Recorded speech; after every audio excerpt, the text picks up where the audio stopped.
Hey everybody, welcome back to another Gravity Ace devlog stream thing. Happy Saturday. Hope everybody's having a good weekend.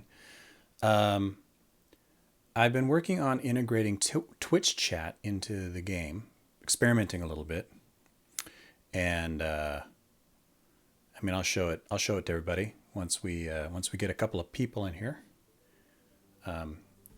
If you say hey, then what'll happen is a ship will spawn onto the screen. But don't feel obligated. Let's see, let's move some stuff around here.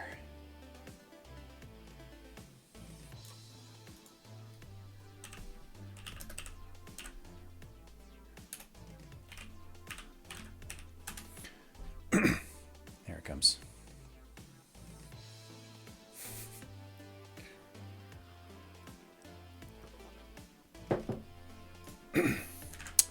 So today, I don't know. I think I'm going to work on...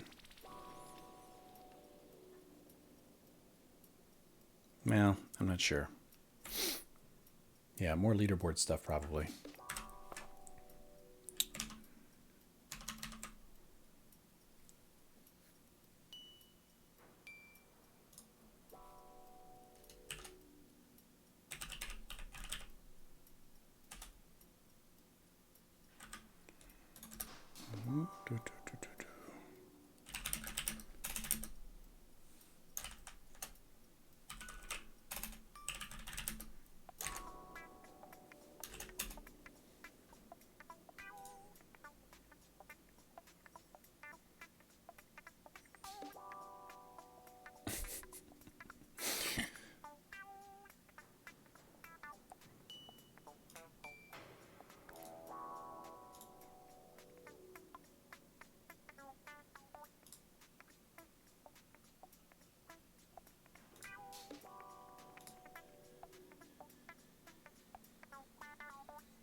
Let me know if the volume is bad or the music's too loud or something.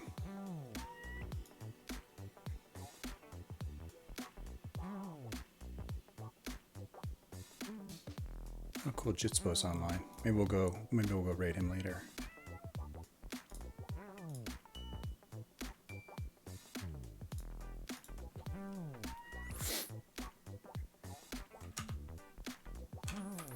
Hold on, just getting things set up here. Starting late, I'm behind, and yeah.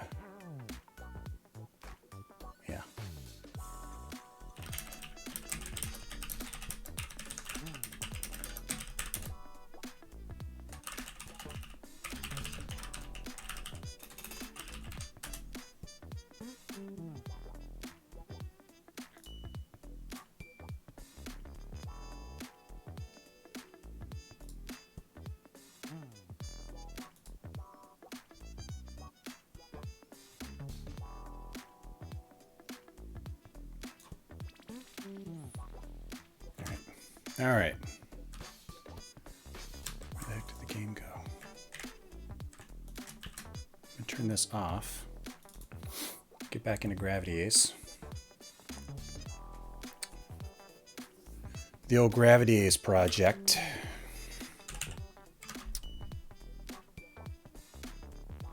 And then once we get some players in here, we'll turn on the live chat PvP multiplayer and try and shoot each other. All right, there we go. I got everything on the right screen now.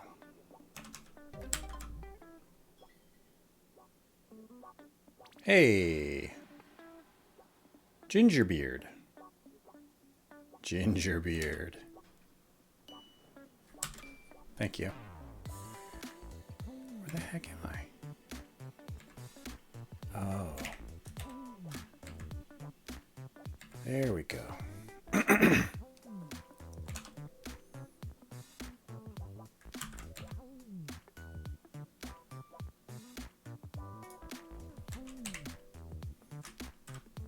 feel like I'm losing my mind.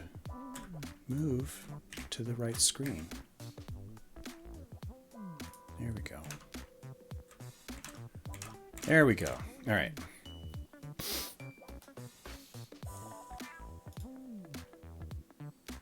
Hey, Slacks. Hey, Sko. Oh, we got enough people. Yes, I did. I did get inspiration. Here, let me. Sorry, I wasn't watching the chat. Let me switch back over to the Twitch overlay. I'm gonna run this thing, and it should. Is that working? No.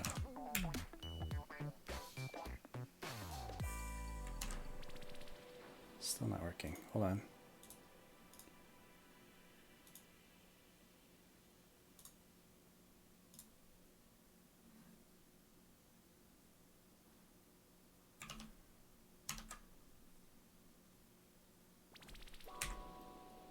There we go. Oh, that's so weird. Well, that's fine. All right. So if you say something in chat, a ship will spawn in. Here you go. And then if you hit T, your ship will start thrusting forward. And if you hit L, your ship will turn left. And R, your ship will turn right. And then you can hit S to shoot.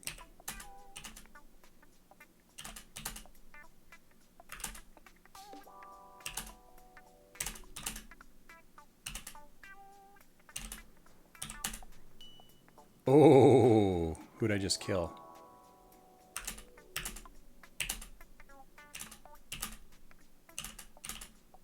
The thrusting lasts for 10 seconds unless you hit a wall.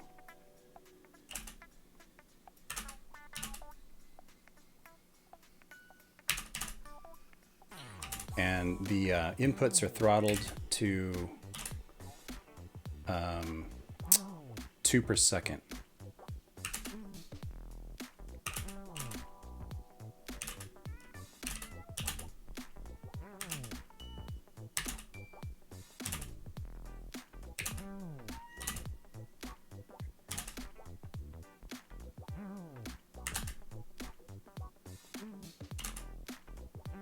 Oh yeah, I guess it would be hard on mobile. Sorry.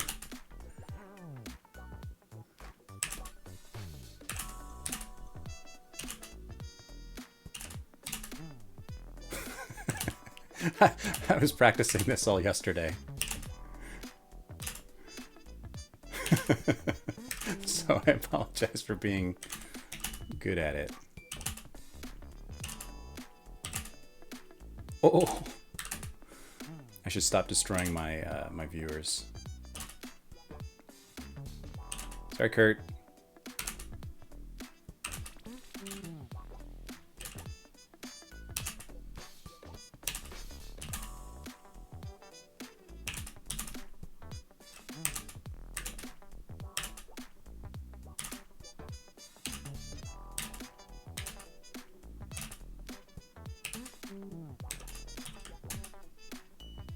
Oh, slacks.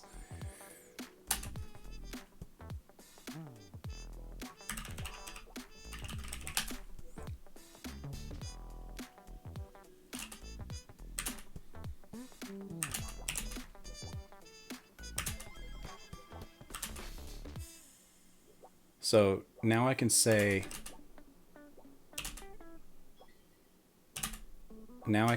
that Gravity Ace is multiplayer.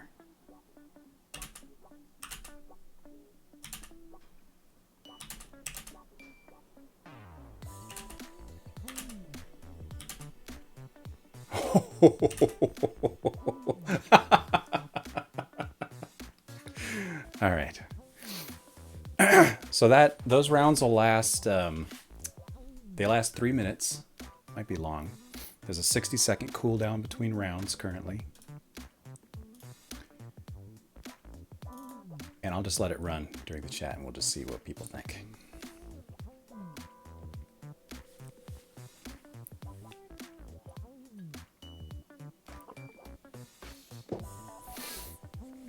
Boy, it really spams the chat though, doesn't it?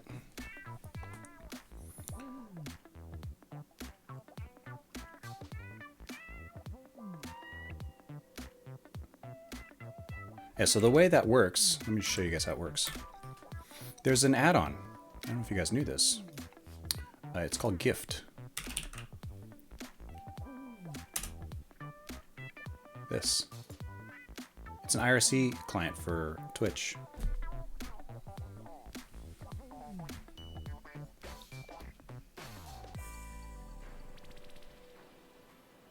Yeah, I mean, so I was thinking about that's a good idea, Slacks. I was thinking about doing that, having some kind of parser.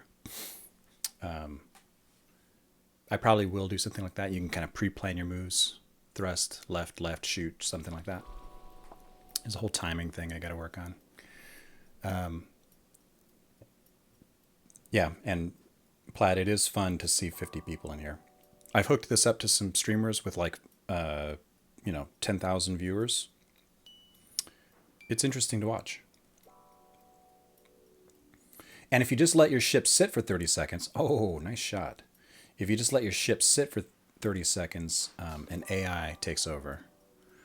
But the computer is not as good as playing it as a human. So anyway, so there's this Gift extension, Godot IRC for Twitch, GIFT. And that add-on basically does all the hard work about connecting to the IRC chat. So I have a Twitch class here. And all it does is it just says, it connects some signals coming from this extension. And then it connects, it logs in. Although I think what I'm going to do is, probably for this one, I'm going to remove the authentication part because it doesn't really need to be authenticated. It doesn't need to say anything. It just needs to listen. And you can do that, without being authenticated. It's by, I think the guy's name is Minomax. Minomax makes it.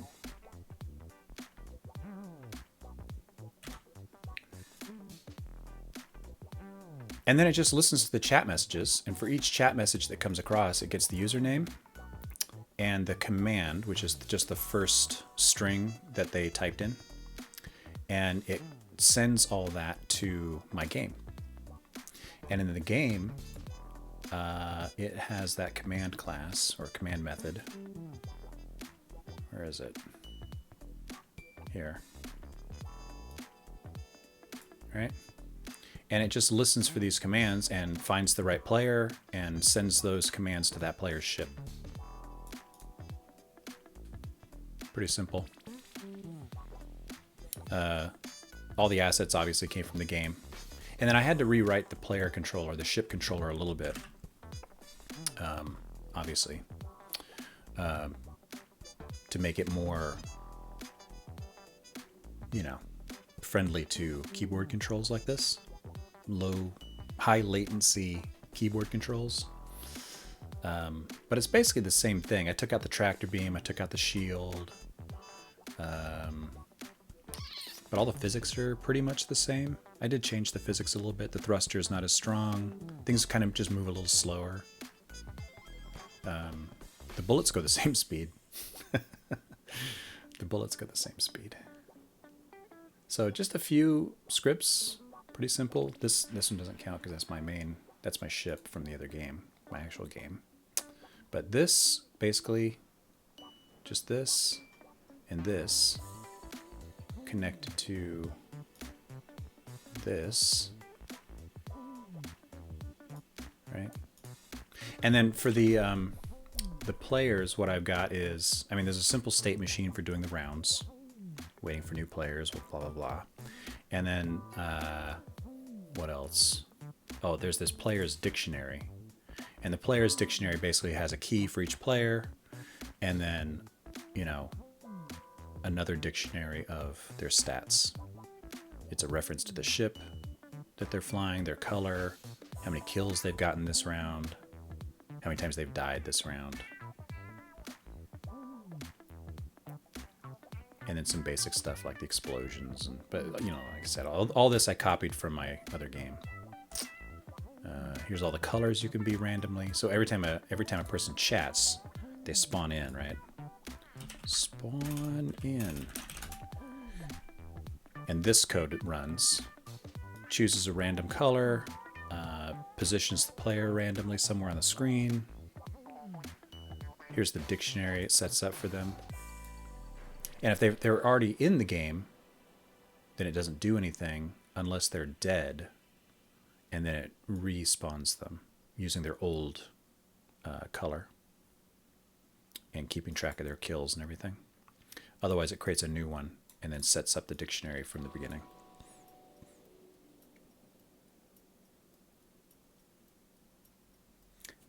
Kind of fun, kind of goofy. I enjoyed making it. It took about a day to make it. I made it Thursday, and I worked a little bit on it Friday. Today's Saturday. I haven't worked on it today.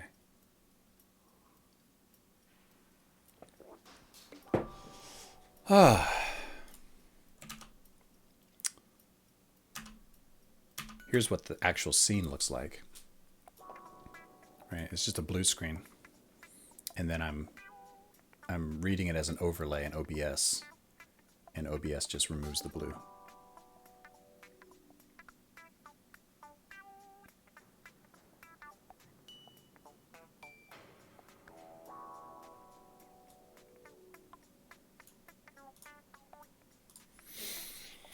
All right, so back to the serious business of making a game.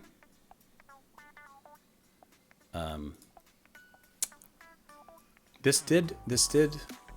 I've been watching Hive Time's streams, and I saw what he's doing with Twitch, and I thought that was really neat. That's kind of what got me on this track. So I am thinking of putting Twitch integration right into the actual game. And some of the ideas are players might be able to say, maybe it's a voting thing, but players can vote to turn the shield off. Players might be able to switch the gun from fully automatic to single shot to off, so you can't shoot at all.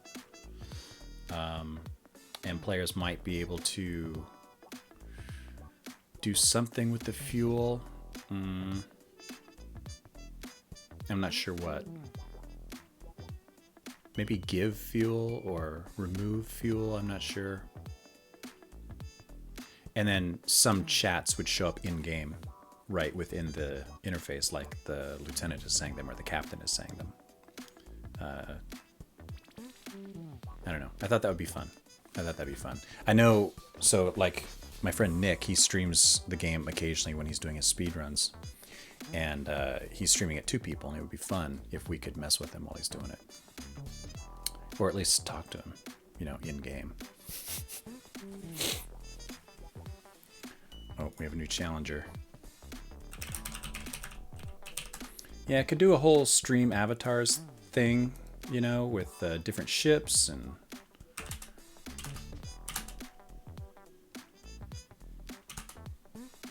Oh! That was a lucky shot.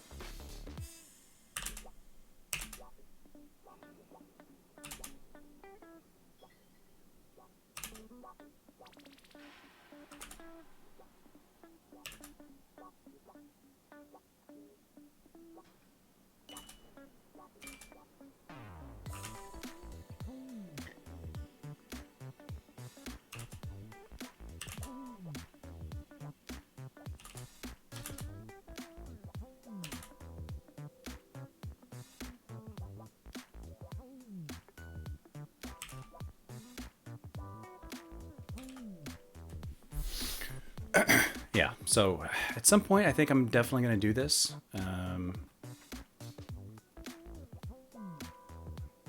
At some point.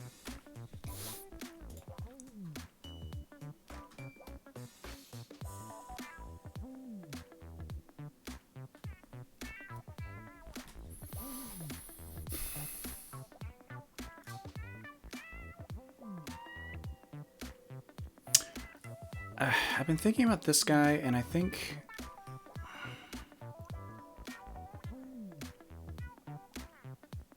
I don't want to do this right now. What I mean is, I think what I want to do is just take the leaderboards as they are right now, which is one. You see it when you get to the end of the level, and that's it for now. And there's no other way to get to it except to play the levels for now.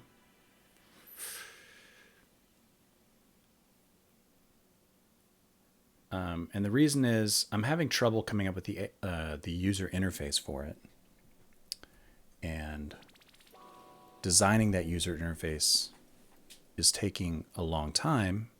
Meanwhile, this is ready to go, but it's being held up, right? So what I'm going to do is just move these. Right, now it's done. So I've got basic leaderboards in. And this guy and this guy.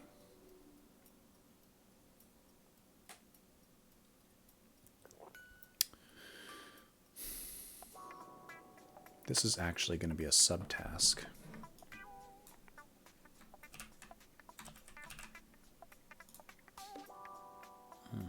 Delete.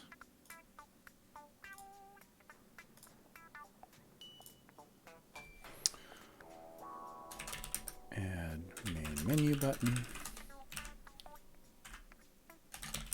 UI to choose leaderboard to C.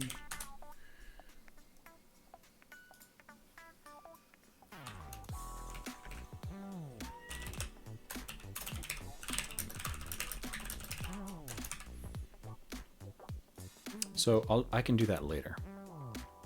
Meanwhile, I can consider this done.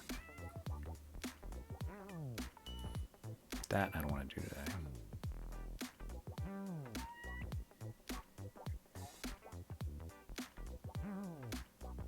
I kind of want to do something fun, but this isn't it. I need to do this one.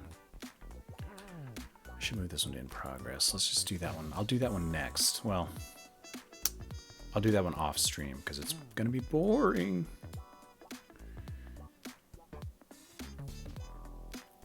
I kind of want to do something fun today. Just a quick win. That would be fun to do.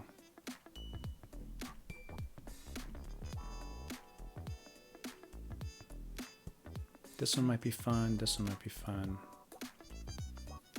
So this one is, there's a, not a problem, but when people, if you just hold down the fire button in the game, after a second and a half, 2 seconds, something like that, the shield goes off. But people don't notice it. And it's hard for people to predict when the shield's going to go off. So I wanted to put a gauge or a dial or something in the user interface near the gun. So you can see it going down as you're holding the fire button. And when you let go of the fire button, it just recharges, right? So you can predict before your shield goes off, you can stop shooting and it goes back up. Like a rubber band or something. And I was thinking a thermometer, but you know, I mean, the game's got all these circular dials everywhere. So then I was thinking, well, maybe it needs another round dial, right?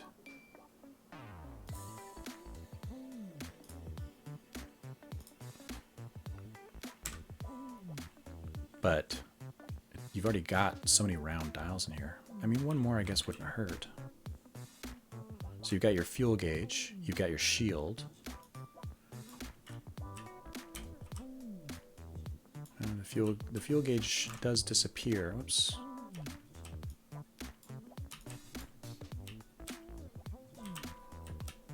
Fuel gauge does disappear. Where's my sound?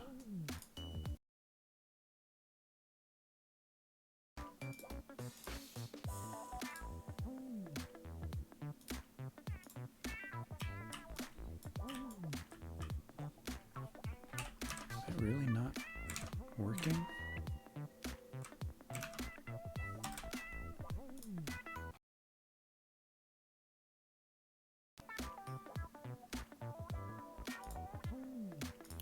Oh my lord.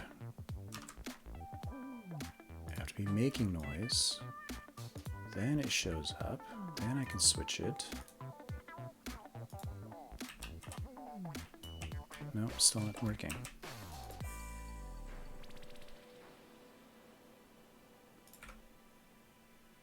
How about now? There it is. So many mixers and what's nots. So, I mean, I've got these circular indicators and warnings everywhere, so I think I've got to make it circular. It'd be weird to have a little horizontal or vertical thing there, right?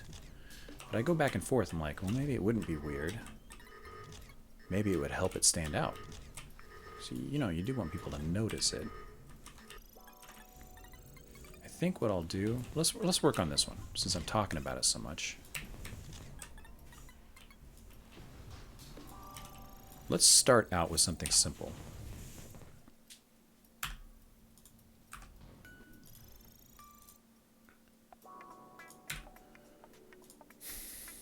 Let's open the ship, and we'll just add a dial and see how it looks.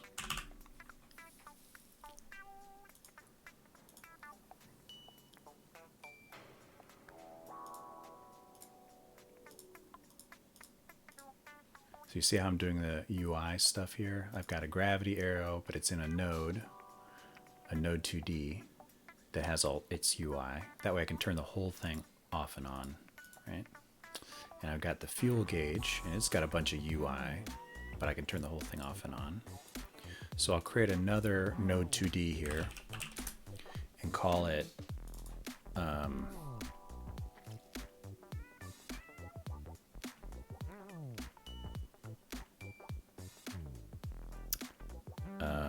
shooting gauge. That's a terrible name. And I'll just add a progress bar in here. Just a simple run-of-the-mill progress bar, right? Ugh. Let's put it right there. And I don't care about what these styles are for right now, so I'm just going to do a, yeah, something like that. I'm going to do a flat for each of these, and the background's going to be that color. Let's just go black, and this one is going to be red. And then as you fill it up,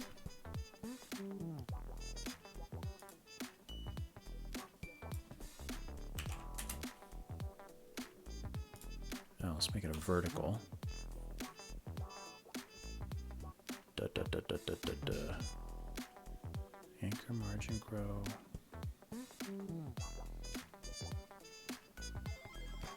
Oh.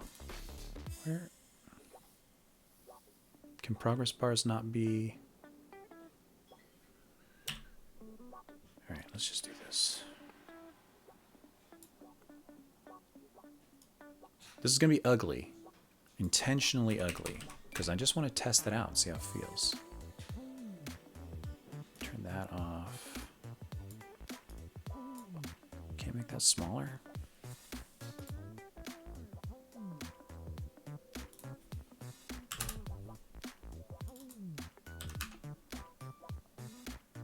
It's so weird.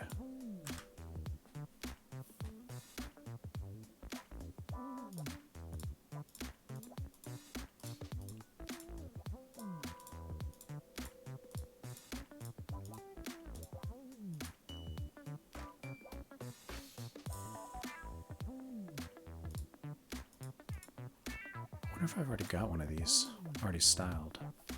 Probably do.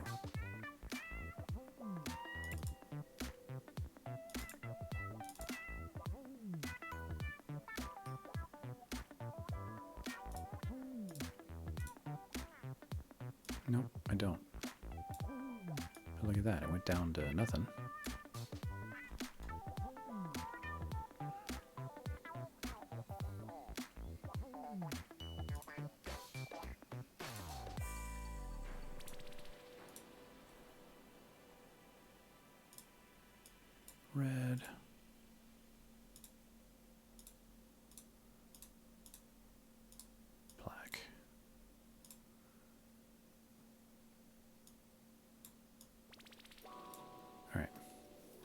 This'll do.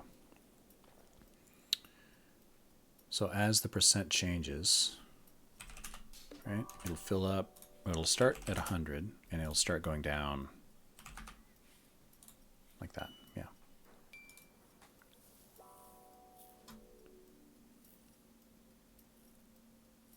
All right. So then the other reason I put this in a node 2D is so that I can update its rotation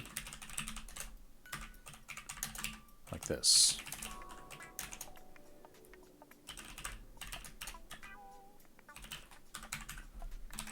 Like that.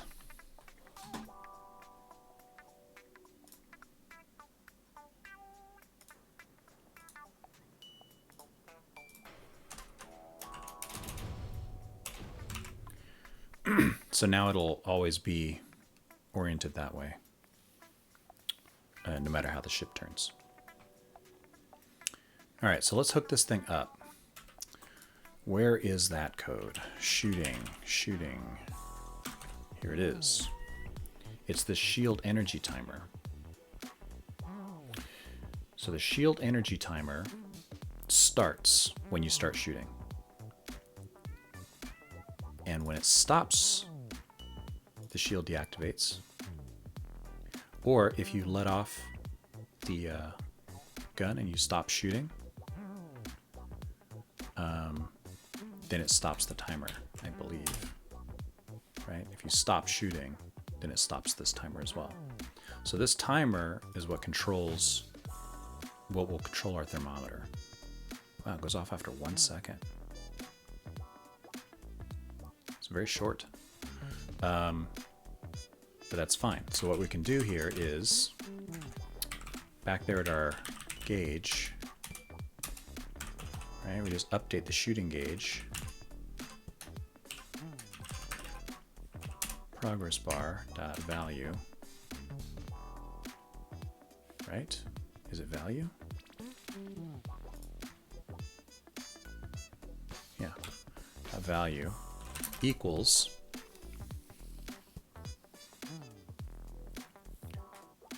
this gauge goes from 0 to 100, so I want to normalize the progress or the timer. So timer dot time left over wait time times 100.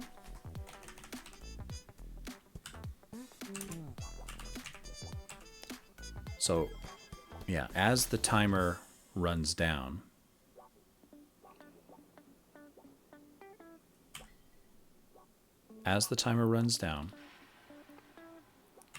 it'll update. So if, I probably want to do something like this. If shield energy timer dot stopped running, I can never remember, is stopped.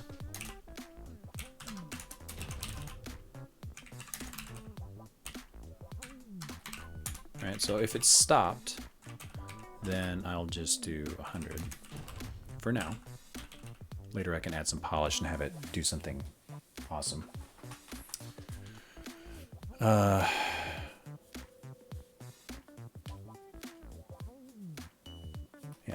so let's see.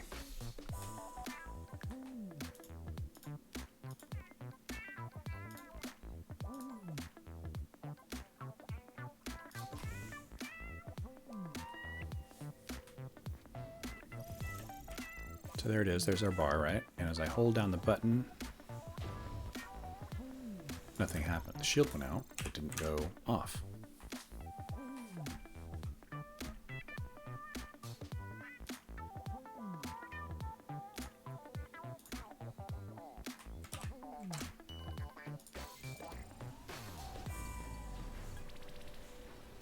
Code's never getting there?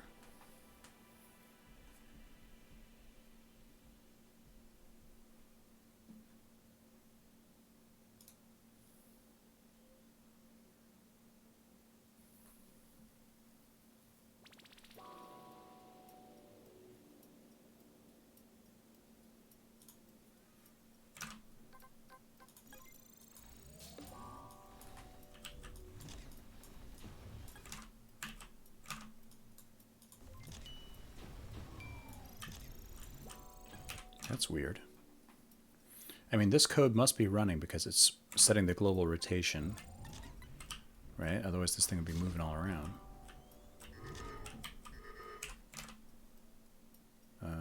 Like if I comment that out.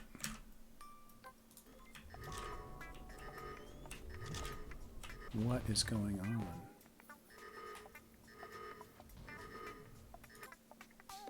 I'm in ship, physics process. Let's just try running it again.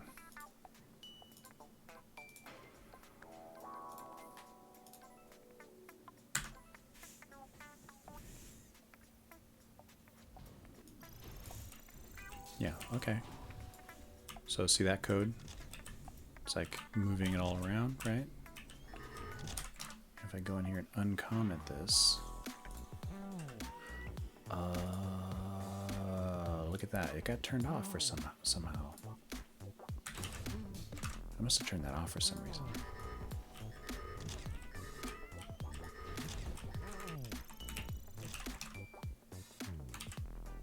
Let's run it again. So now it should be syncing the changes.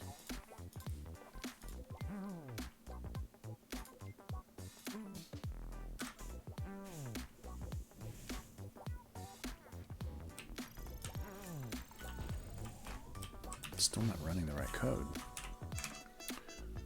If I turn that off. What on earth? I wonder if this is acting weird. Oh, I've got an error. What is this? Oh, it's because I've got 2 instances of Godot running. Sorry, I have to turn this off.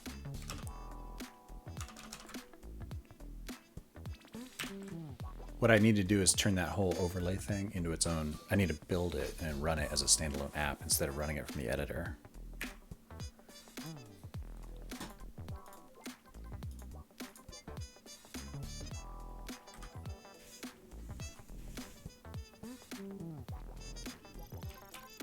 Yeah, so now I'm getting my breakpoints. Okay.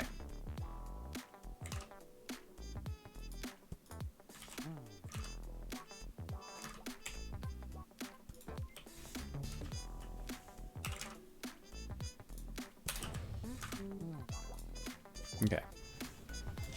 There it goes. Now it's working. Give myself some cheap fuel. But you can see as I'm shooting, the gauge goes down.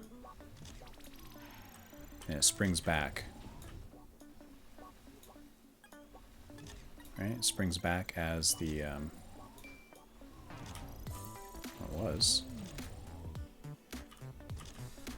There it goes.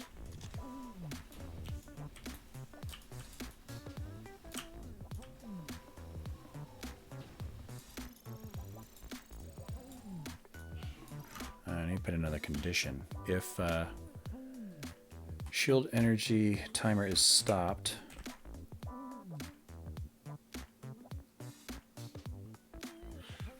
yeah, that's fine.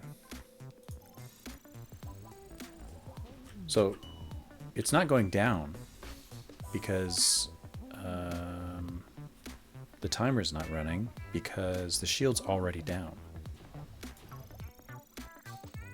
So I should say if shield energy timer is stopped, if not stopped, I'm reversing this.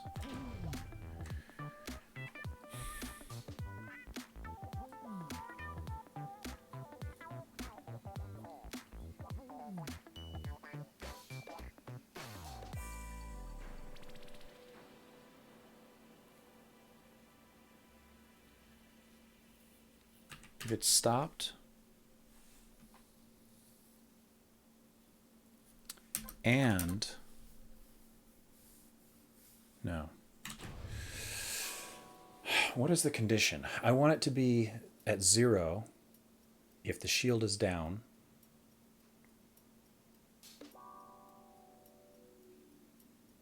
Let's just write these out. If shield, is it activate shield if the shield is not alive.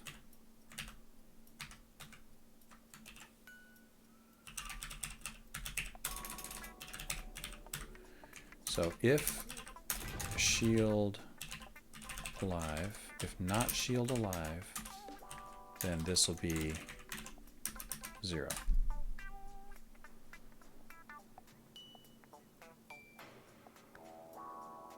So this only happens if the shield is alive. So if shield alive, then do this. Otherwise, do this. Let's see if that behaves the way I expect.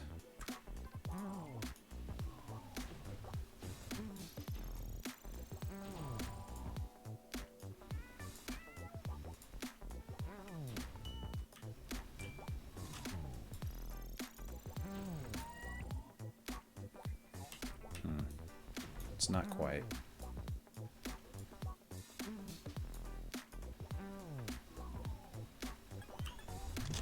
So it's staying down, right? Because the shield's dead. Then it comes back. But it's not going down here like I'd expect, and that's because the timer's not going down. So I think maybe I don't want this here. Let me do this.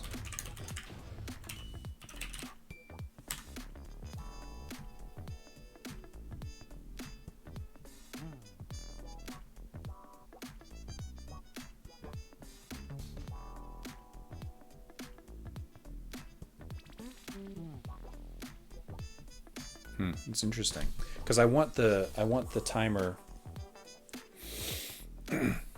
I want the gauge to come down as the shield goes off, and then I want it to come back on, and then as the shield comes back on, the shield's off, right? And then the shield can start coming back on. But if you start shooting again, the energy timer should go down again. And if it goes down to 0, it would turn the shield off again. So the energy timer should be independent of the shield itself.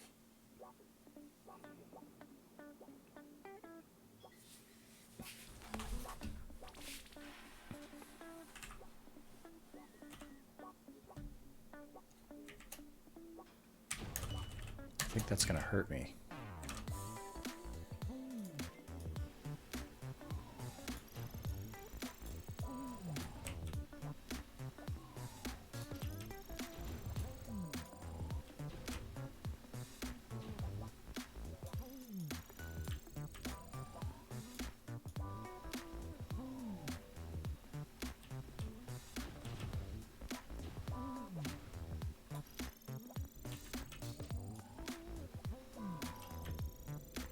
Back to the combat zone. It's closer. Where is the combat zone? Man, how far away did I drift? Oh, not that far.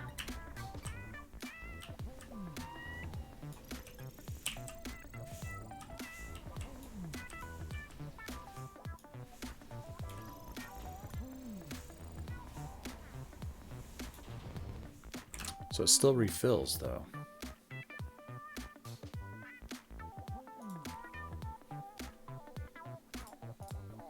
$3.55.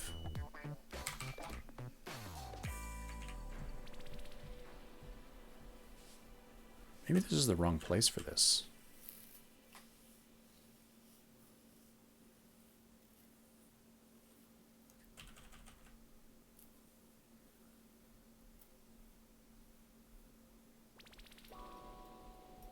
Yeah, maybe this is the wrong place for this.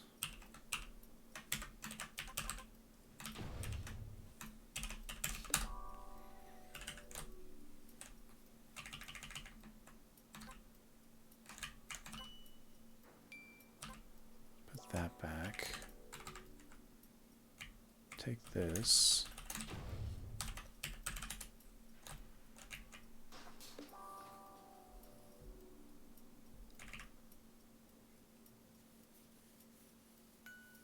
every time you shoot.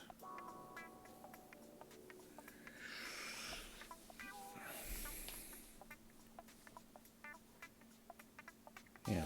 So here, if you're shooting,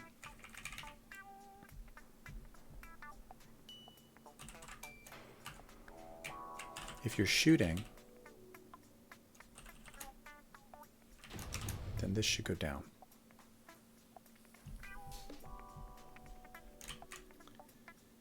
And then if you're stop shooting, the gauge will go back to 100.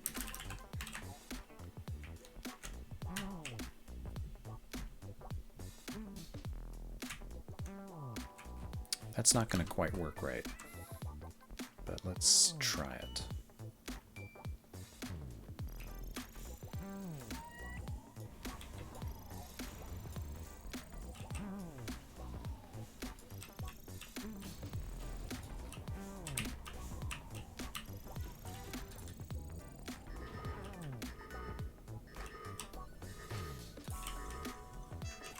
Let's change this level. I'm going to turn off the fuel on this level. Fuel enabled off. Gravity enabled off. Play.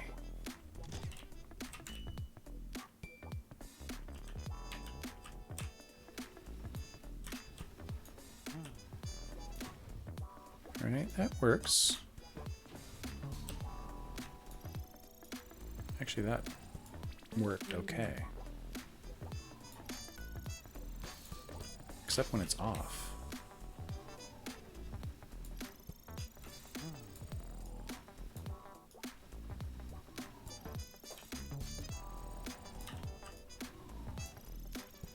It's close.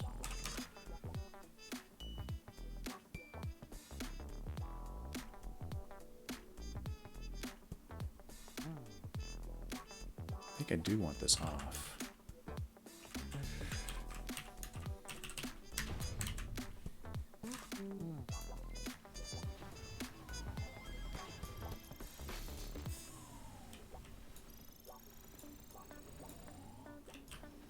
Yeah, that works.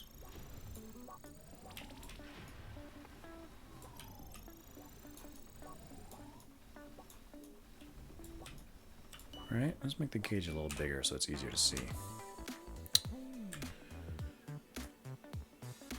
I make these things so tiny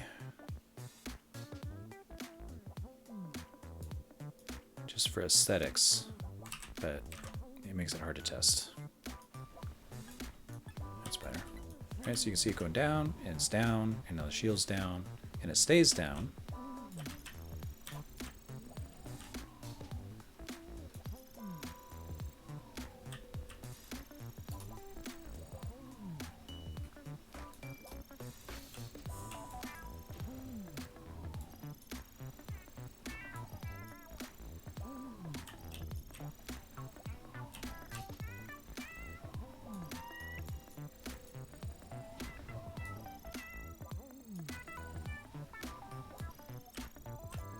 I do kind of like that. So I think what I can do is actually add a bar. I'm going to do a circular bar, just like these meters here. Just like the shield recharge meter is round. And just like the fuel gauge is round. I'm going to add another circular meter for that as well. Because, you know, if you're flying, if you're thrusting and you're shooting, you might see them both at the same time. That's fine. But if you're not thrusting and you shoot, you'll see just the red one appear. Just the shoot meter appear. And that would be fine too. All right, so I've got the behavior I want. Now I just need to convert it into a circular meter.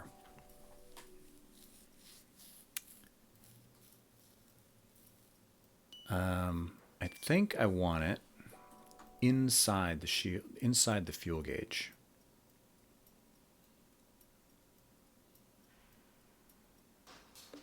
Or just outside of the shield.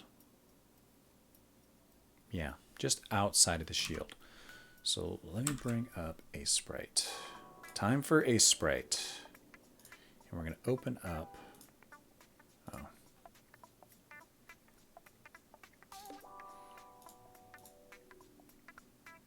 Gonna open up the shield texture.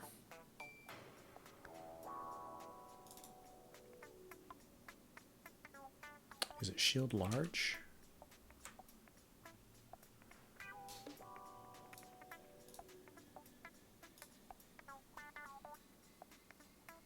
It is. All right, so this will be the size I want. I want it to be right here, right? So I'm gonna create a new layer on this. And, oops.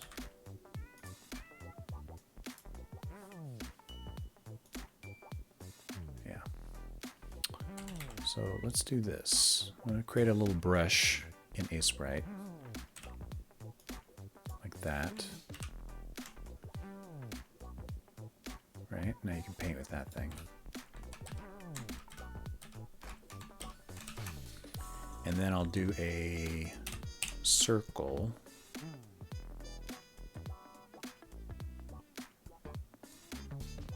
Whoops. A circle.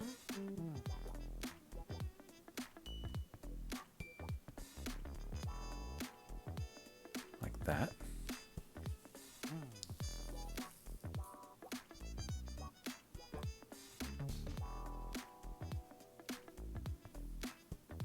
No, that wouldn't be hard to do. We'll do that. We'll do that and see how it looks.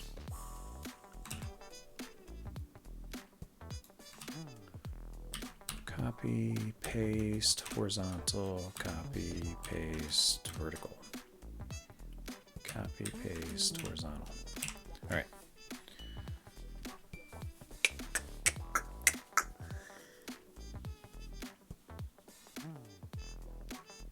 I think that's too far away. Let's do that again.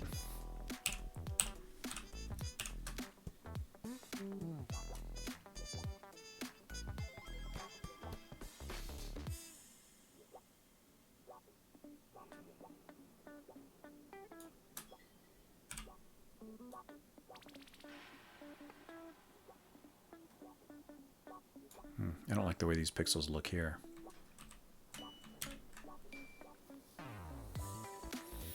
Let me do it one more time.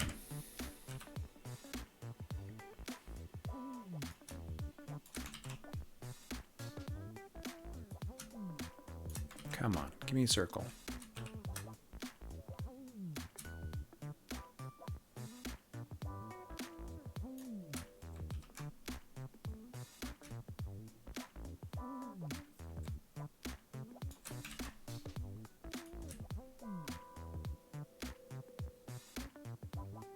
It's too close.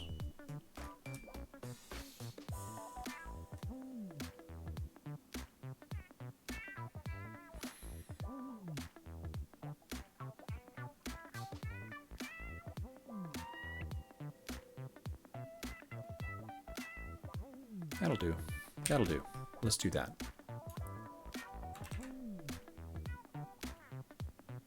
Cut you, copy, paste,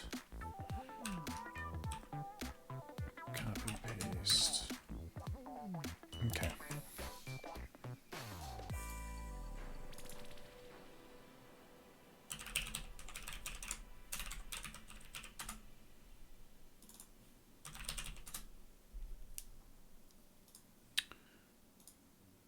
Do I have?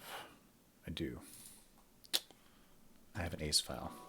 Let me put this in the right file. 64. Yeah, that's the right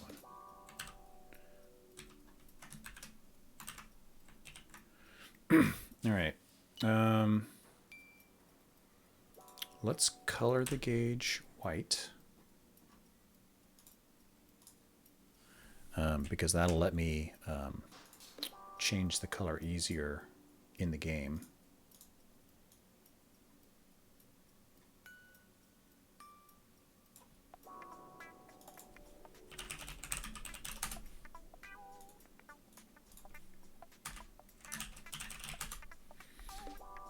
Okay. Not going to save you.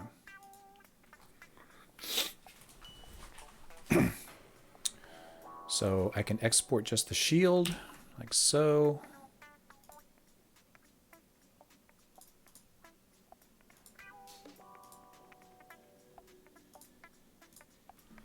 And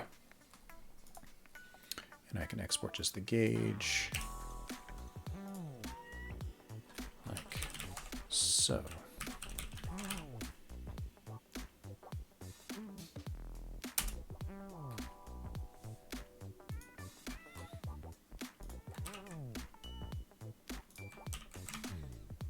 Okay, so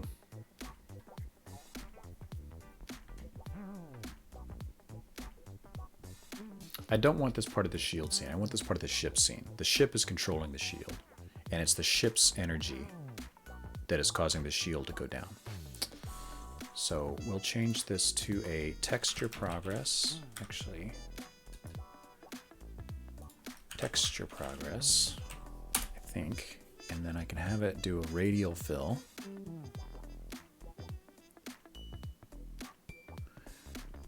Oh, I need a texture. Ship, texture, shield, gauge.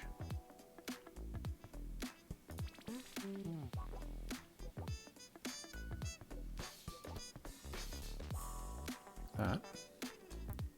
And let's set the value to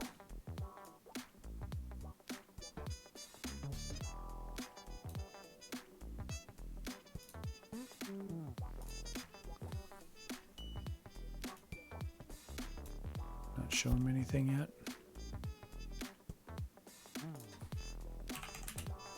There we go. Oops. Progress bar. Put you there. Why isn't that controlling it?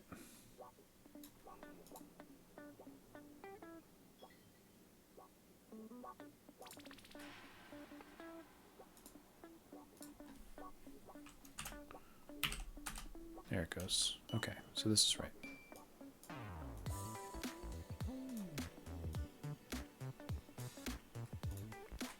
$30, $50, $75, $100.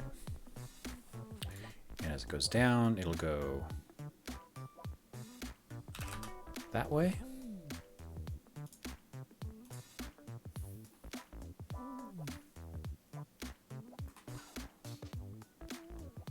We want it to go that way.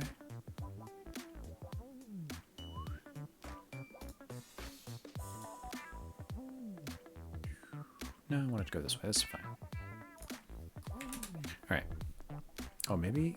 Well, let's not get crazy, because I think the fuel gauge goes the same direction.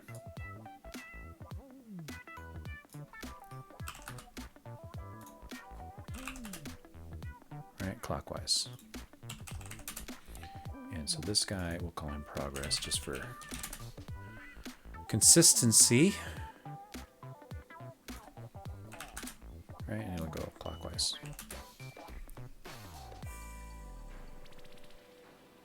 Okay.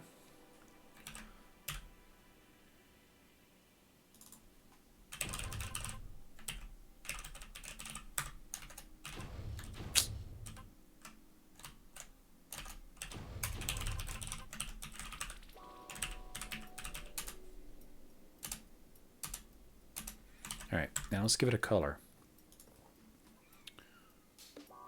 Let's color it our gravity is red.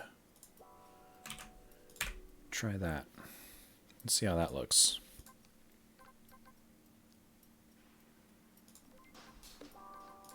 And then I haven't forgotten, we'll add that flashing thing in a minute.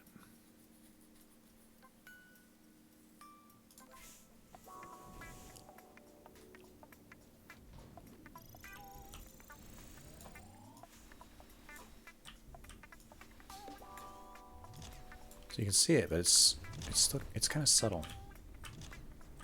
I think it needs to be thicker.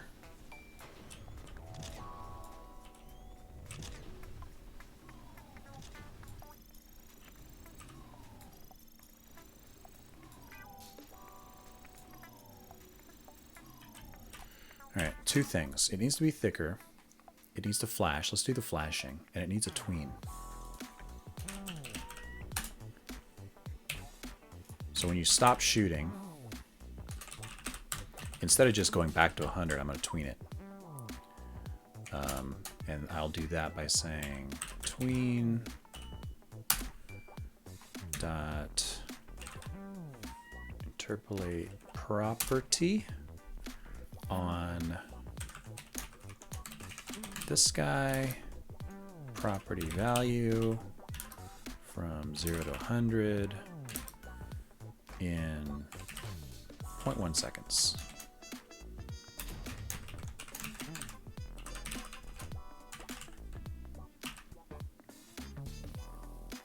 And then as you start shooting, it'll go back down again. So this happens very quickly, but you'll see it go whoop, whoop. I think it's slow enough that you'll see it, and it's, instead of just popping in instantly. And we'll make it flash here by saying we use the same tween.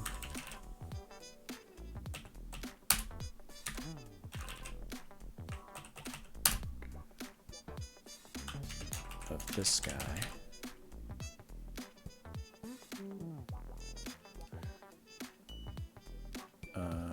Yeah. Well, we're going to tween the modulate property.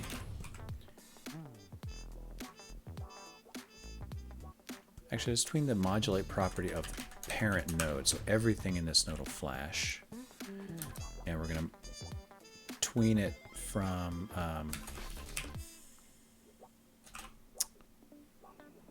this color to this color in 0.1 seconds.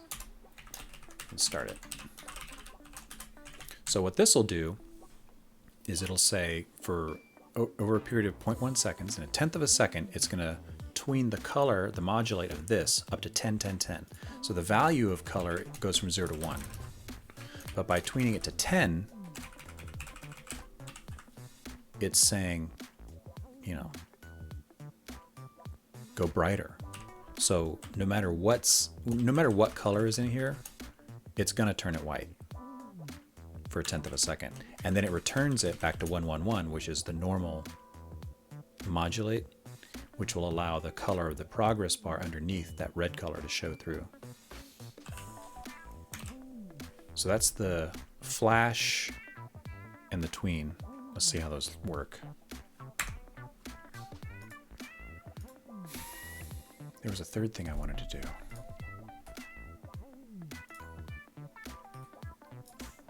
It'll come to me.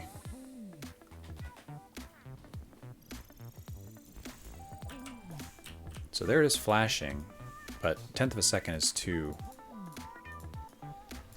slow. Oh, I wanted to make it wider. Okay, let's change that time to that. Like barely one frame.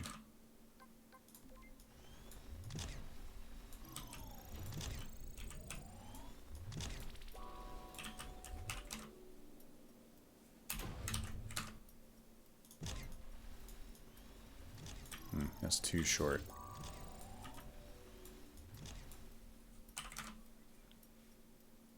Let's go back to that. I wonder if there's a way. Oh, I know what I want to do.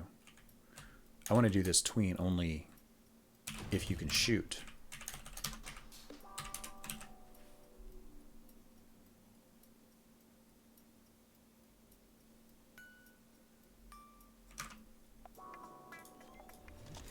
There it is. Now it's blinking a little bit more. See it flickering?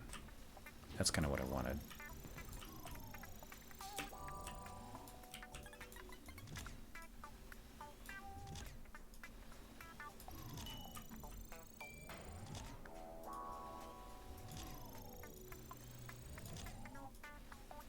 And you can see it refilling. All right. I want it to not be visible if you're not shooting.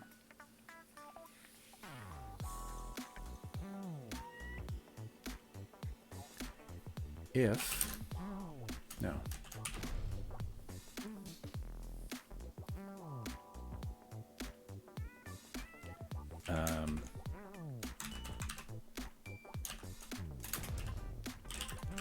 Show it.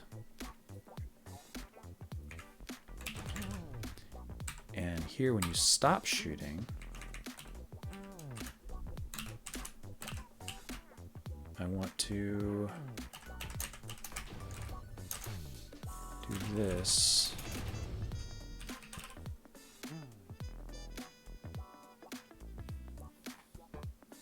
Can I do this?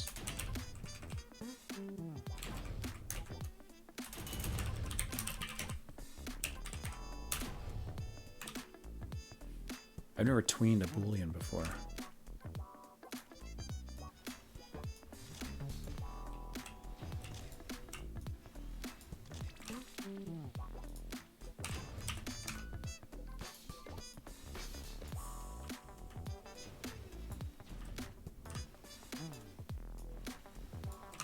Almost. So it works, right? Like, you don't see it. It's not there distracting you until you start shooting. And it goes down. Then you see it come back. And then it disappears. But I want it to fade out. So I think this needs to be a modulate. I need to go from 1, 1 to 1, 0 over a 1 second time period. So I'm interpolating the value, I'm interpolating this guy, and starting them both.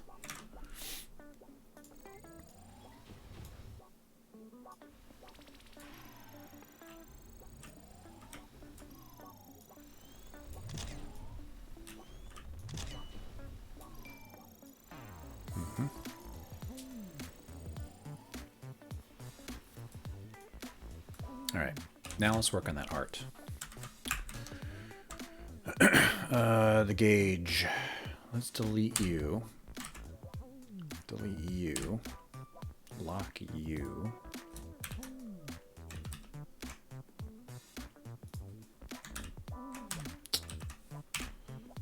Lock you. All right. Let's try a different cursor.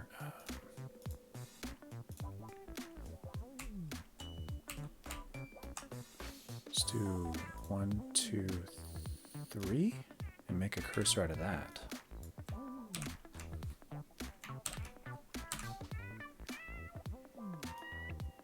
Nope.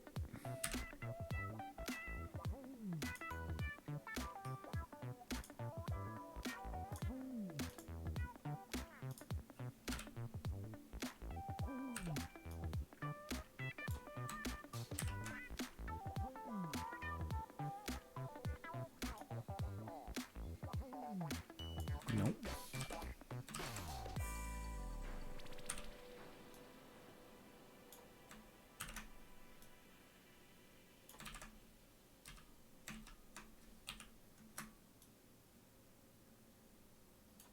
No, I don't like that.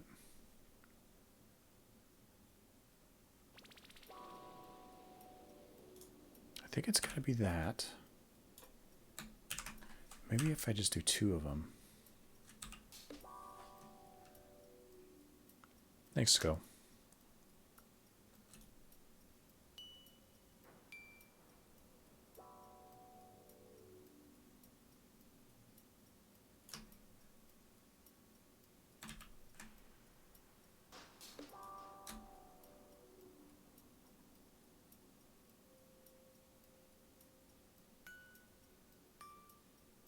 All right, let's do this.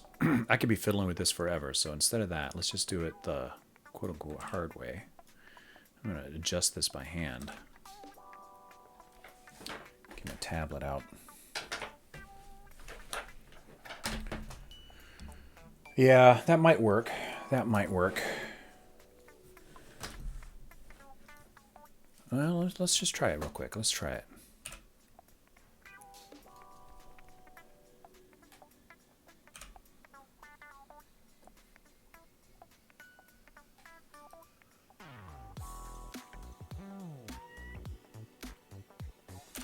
Like this.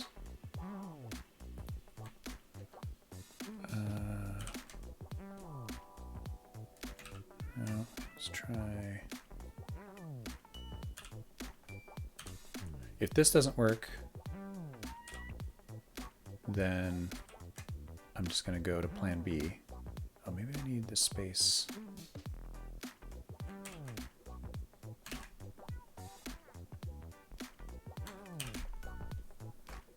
Yeah, well, I'm going to go to plan B, which is just doing it by hand, which is, I think, how I did the first one.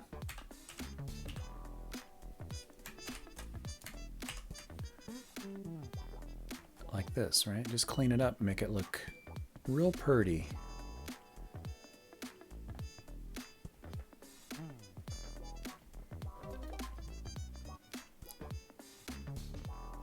Hey, TensorCat, thank you very much. This will end up looking better anyway, I think.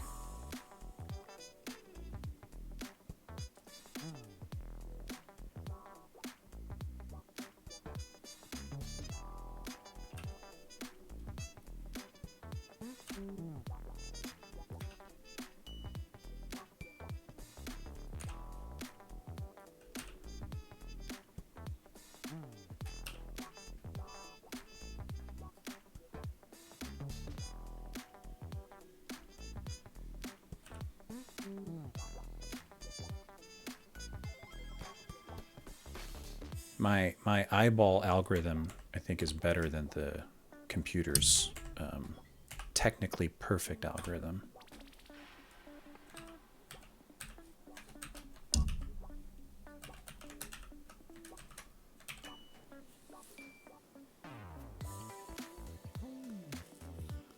Hey, Avi.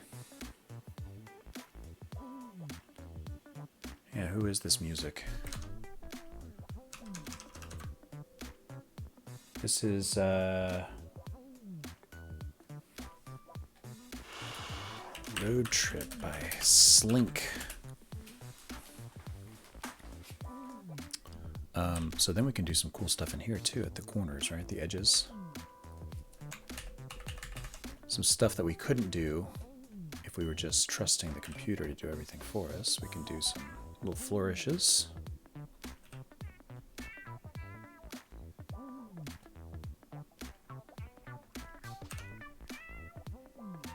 Something like that.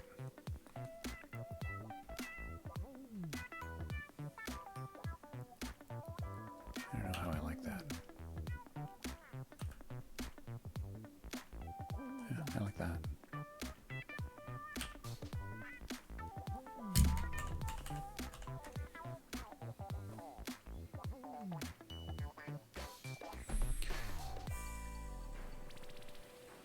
Hey, Dwarf Ninja.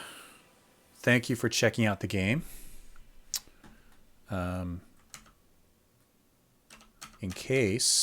Just in case, there are people watching who didn't know, Gravity Ace is on Steam, and you can go to gravityace.com and click the links, and you can wishlist it, you can buy it, and you can tell all your friends about it. You can follow me on Twitter. And the world would be an amazing and beautiful place if you did that. And I personally would be grateful. I've been working on it since 2018. I'll recap. I think I've talked about this before, but I'll recap. Basically, I think in 2018, I think in January. Well, I've been doing game jams for a long time, since 2013 or so. And then 2018, I said, you know what, let's just make one, sell it. We'll do something small. So I started working on Gravity Ace, and I had I had a prototype in place working pretty quickly. I was pretty pleased with how quickly the prototype came together.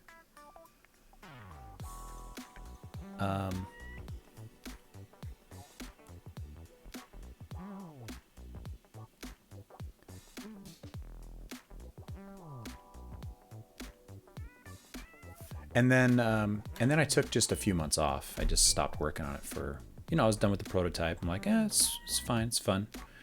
And then put it down until like,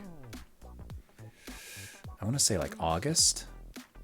And that's when I started going to this meetup, this awesome meetup with my friend Hahavi here. And that's when I really started working on it. I spent, so it's, you know, a little over 2 years. Came out in early access last month, 2 months ago, October. End of October is when it came out in early access. And I've got another 6 months or so on it. So my small project turned into a mere 3-year commitment.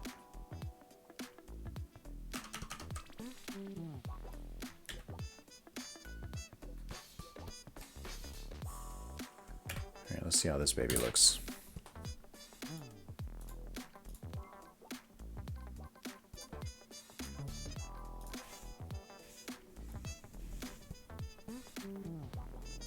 Thank you.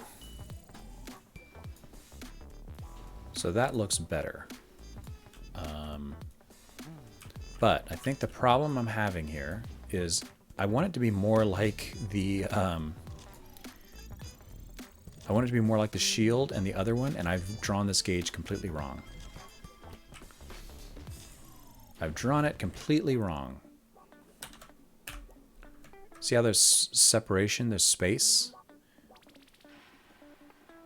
And mine touches all over the place. So I've got to redo it. I think maybe, let's turn off the mirroring. Let's try this again. Let's do that. And do that and make a cursor.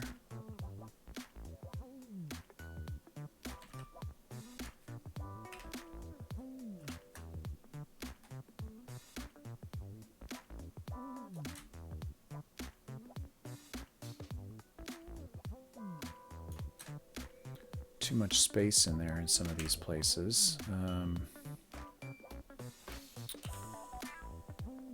Getting closer though.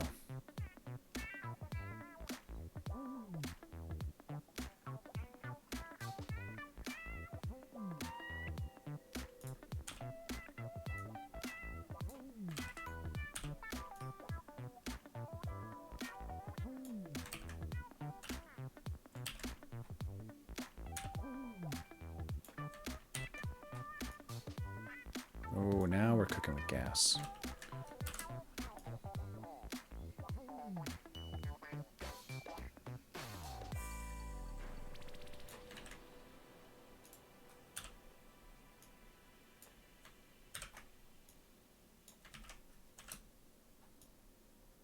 Oh, now we're cooking with gas. All right. This is what I meant to do in the first place.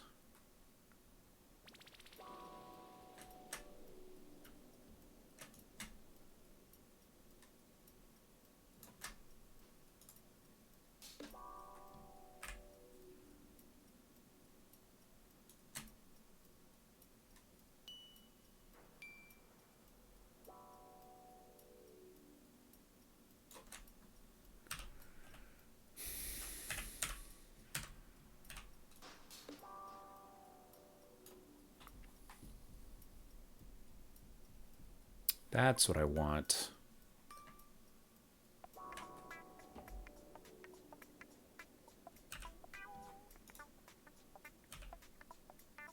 And then let's go ahead and make this a little thicker right there.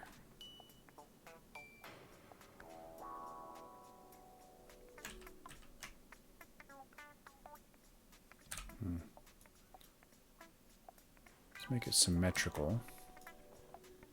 One of the it's not a problem, but one of the things that happens when you use this tool is that it ends up making some of these it makes some of the well, it's not totally symmetrical, and it's because the brush wasn't totally symmetrical. But if you make it totally symmetrical, you end up with like the doubles here, which is fine. It's kind of what I want. And then, I don't know if you guys noticed, but I did a little tweaking. I erased some of the points on here. I can turn on the mirror now. So that way it gets it on every, now it's symmetrical. So now if I turn on the mirrors, everything will work the way I expect. But so I did a little bit of trimming like this just to make it perceptually thinner in certain areas.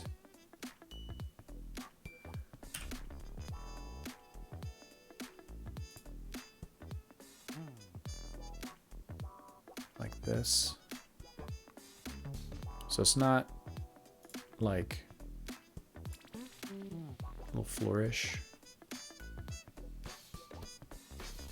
So when you look at it from afar, perceptually it has the same width all the way around, even though technically it might not.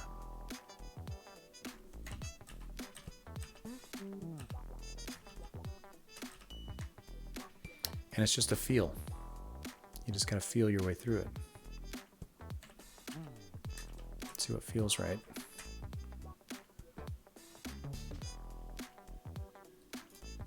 I think that feels right.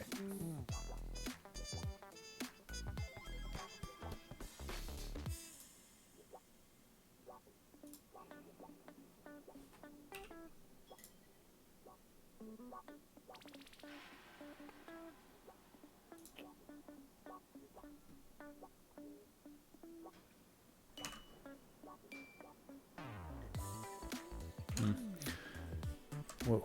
But then on the other hand, I do want some consistency. So let's just go with that. Let's go with that. It's such a small detail. I'm the only one that's going to notice it. And you folks, you notice it. Because you've seen it. You've seen behind the curtain.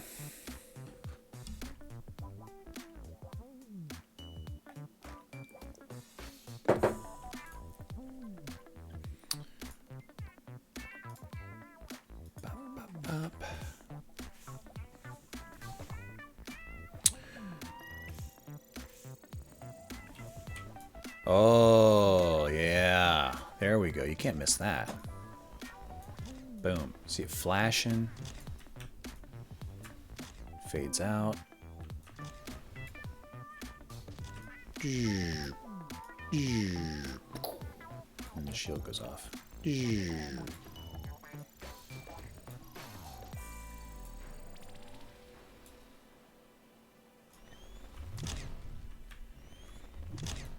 I think we'll keep it.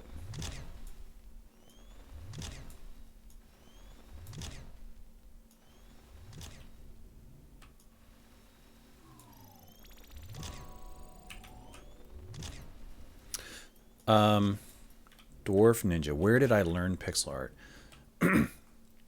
I've been drawing even longer than I've been doing game jams. And one of the reasons I make games is because I'm a professional programmer. I do this for a living.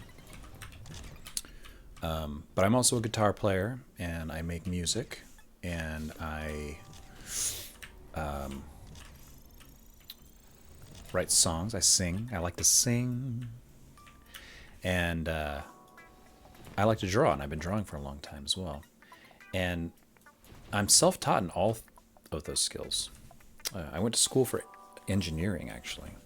So I have an electrical and computer engineering degree from UC Irvine,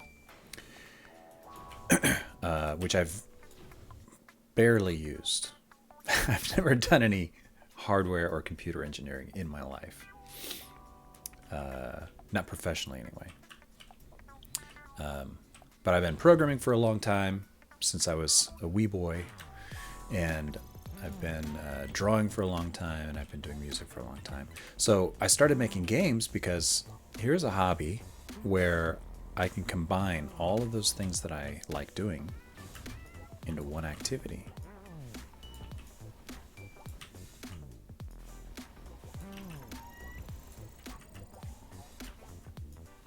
Yeah, combine them all into one activity, right?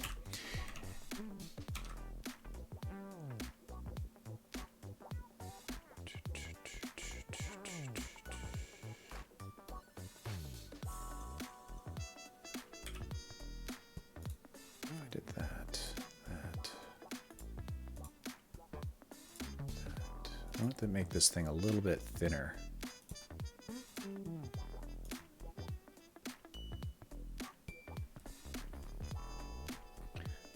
Just a smidge.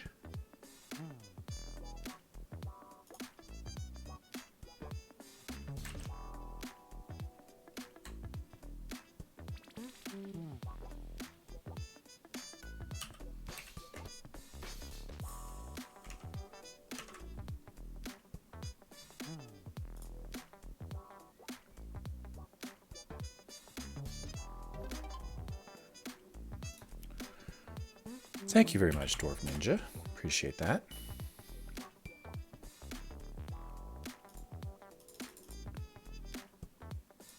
So, I'm sorry, it's hard to talk and art at the same time. But yeah, it's just, you know, I could do music and I could do art and I could do programming, but I like doing all of them. And so this is one thing I can do that lets me do all of them at one time. And I can produce something that's actually interesting to other people, all in one project, right? Yeah, but so I would just say, I know a lot of people ask, well, how do you learn? How do you get good at art or music or whatever? And I don't know any secrets other than just you got to do it a lot. And probably my way sucks, actually.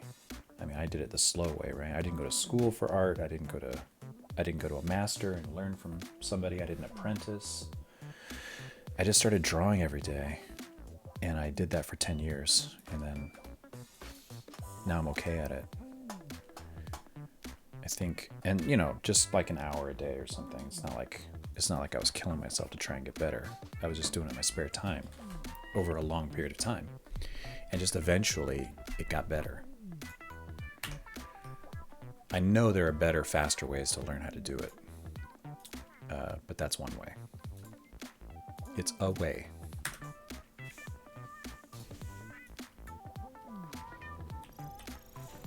Oh yeah, that's what I want. There it is. Okay, that's done. So that's the fuel or energy gauge, right? And it's red, but you barely notice the red. It flashes white, right? I do like the flash. It really draws your attention to it, draws your eye to it. But I think I'm going to change it to the same color as the shield, because that's what it's affecting. And that way you can kind of, it'll help the player, I think, connect the actions together. What color is this? 0095E9. It'll help the player connect them in their mind, you know, that these are the same things.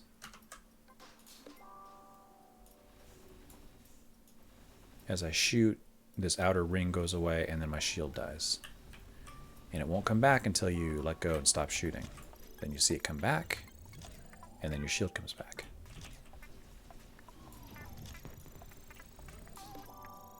So I'm going to slow down that tween to see the recharge here. I'm going to slow this down to ½ a second and a 1 second fade out.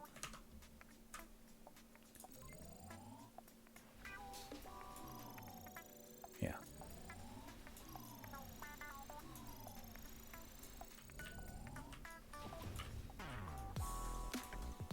And I'm going to have the tween stop when they start shooting again. So this here should take that tween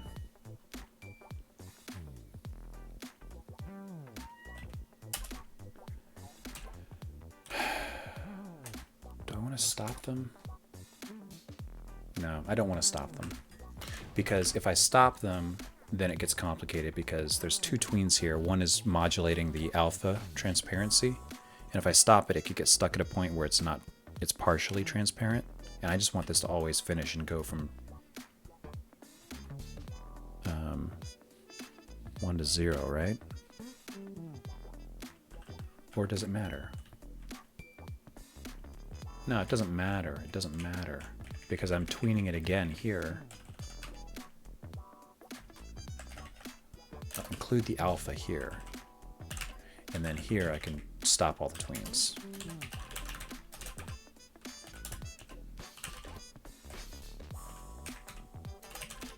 Got too many wires all over my desk.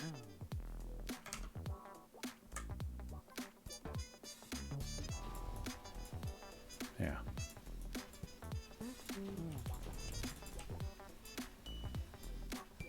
So if you start shooting before that recharge refill animation is done, it just stops it and then sets the gauge to the correct spot for the next round of shooting.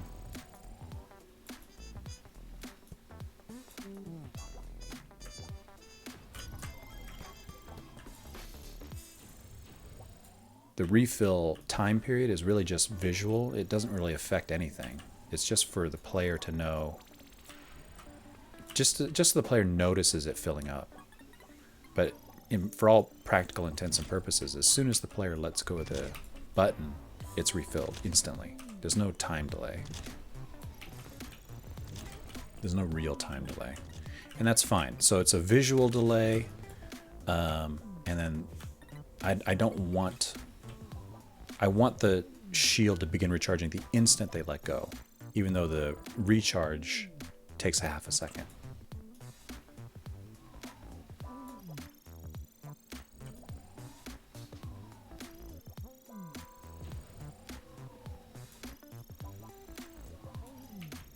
Now let's do something complicated, and as a test, let's try and die while the gauge is half full.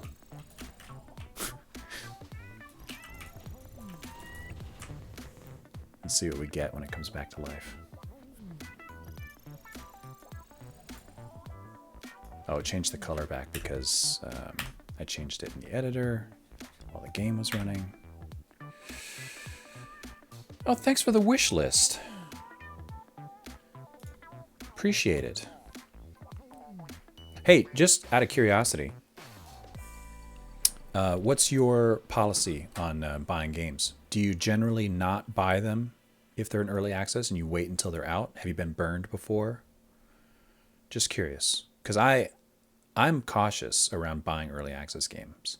I think I waited probably 6 months or a year after Nuclear Throne came out in early access before I bought it. You know, when I was really sure they were going to finish it, you know? Or at least when it got to a point in the early access where I figured I would be happy with it even if they didn't finish it.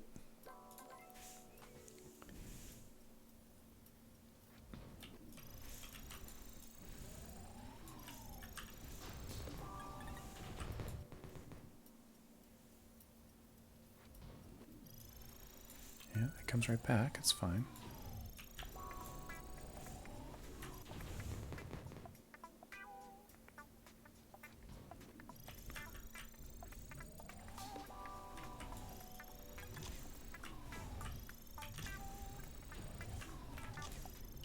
Wasn't going fast enough. Let's get trucking.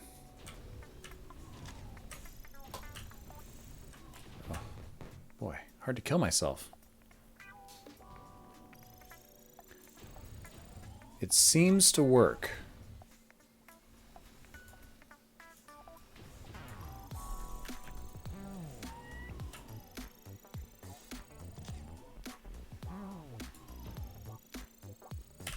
All right.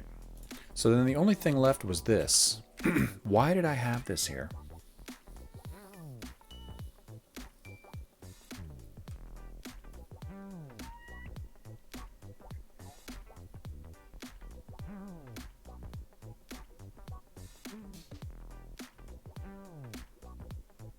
I don't think it matters.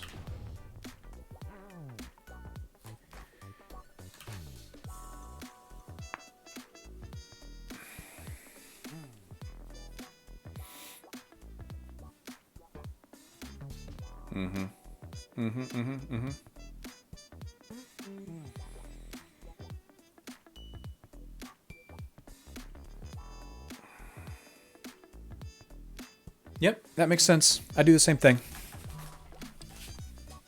Anyway, I appreciate it. I do. Thank you for the wish list. Every wish list counts. And the follow. Every new follower, every new wish list.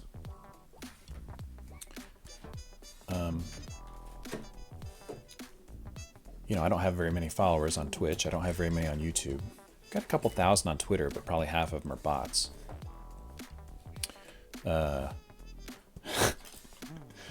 Everyone counts. It really does make a big difference. I'm still small, right? So, but I mean, even if I get to be huge and famous, though, every wish list, every follower, every fan makes me feel good.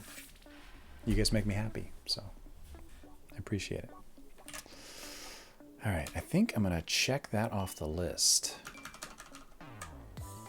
And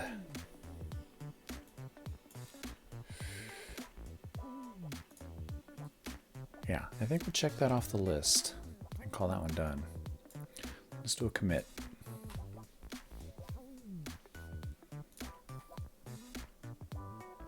That is noise. So I changed the ship. Added my shooting gauge code. Changed the shield timer. Added these tweens.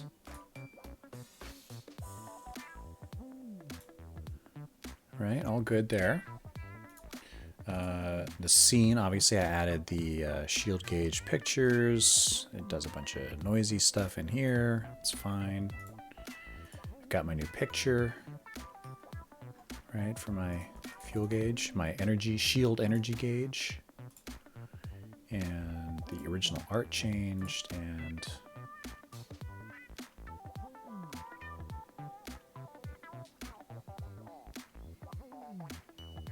did this change?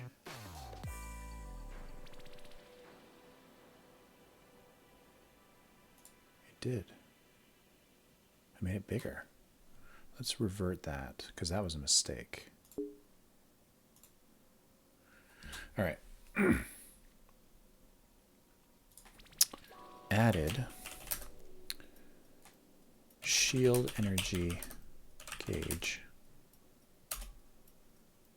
when shooting.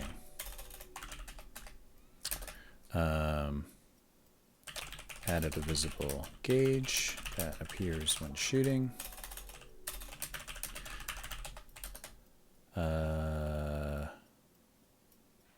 When gauge is depleted, shield turns off. Gauge refills when player stops shooting. So the reason I'm so meticulous about these commit notes is they end up going into my they end up making my changelog. I'll show you. I've got a script here in my build folder. Right. So this actually just scans GitHub, scans my Git repo, scans all the commits, and builds a new and updated section. It gets all the commit messages, and any commit message with the word fixed in it, it puts in this fixes section. It puts all my private commits, which I can tag like this, into a private section, and I usually will delete these before publishing them because they're not really interesting to other people. This is stuff like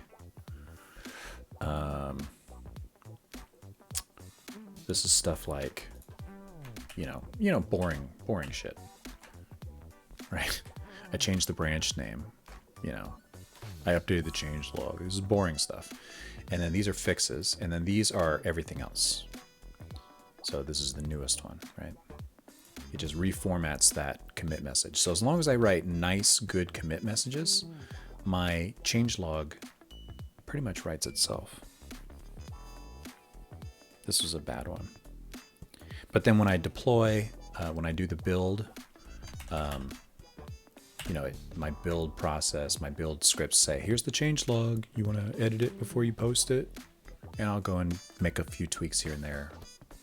Delete boring stuff like this one. This one I should have left private, or yeah, I should have made that one private. This is a bad one.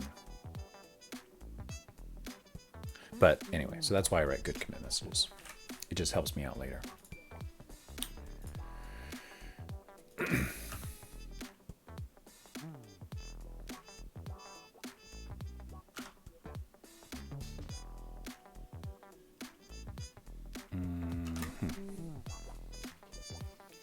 All right, that one was kind of fun. I kind of want to do this one. So in the game, in the editor for the game, let me take this full screen. Oops.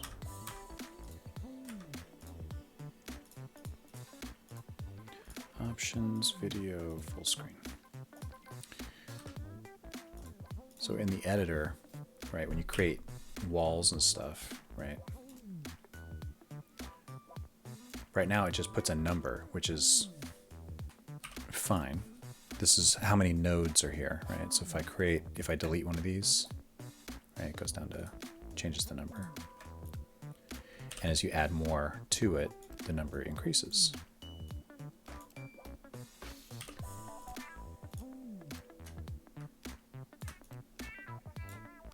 So what I wanted to do was name them. I thought it'd be fun to give them names.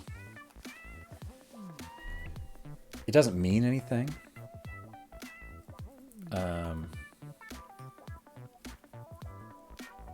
But I think it would just be fun.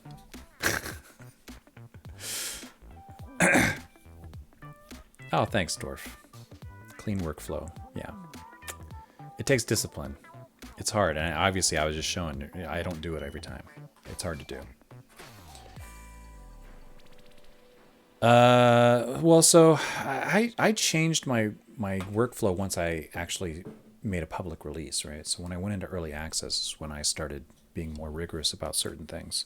So before, right now I'm working in this Nakama server feature branch. And before that, everything was just in master.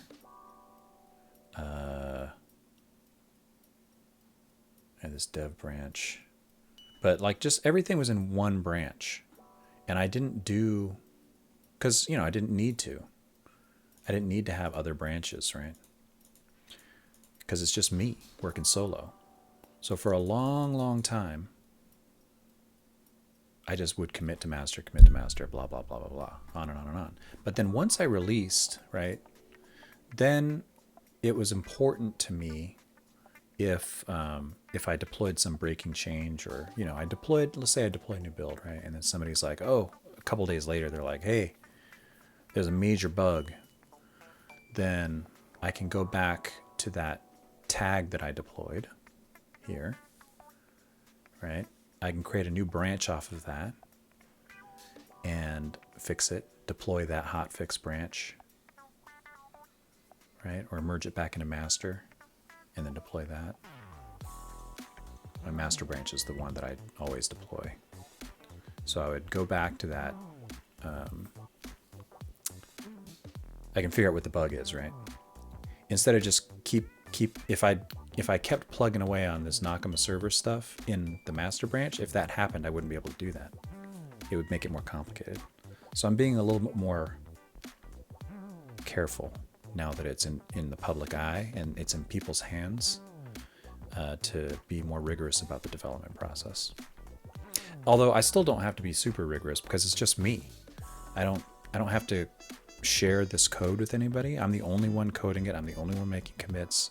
So this is really just for me. I don't need, so I don't have like a really strong branching strategy or any of that, because I don't need to share the code with anybody.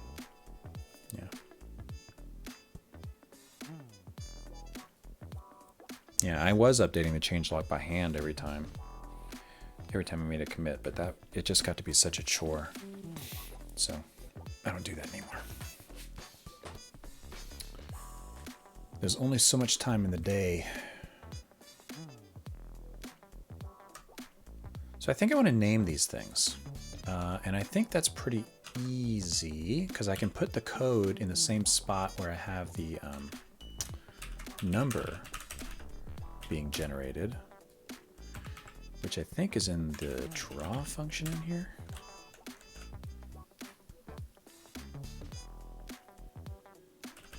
Yeah, right here. This is where it draws the number of polygons, or the number of vertices in each polygon.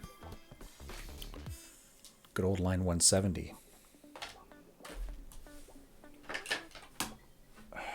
Sorry, my eyes are starting to hurt.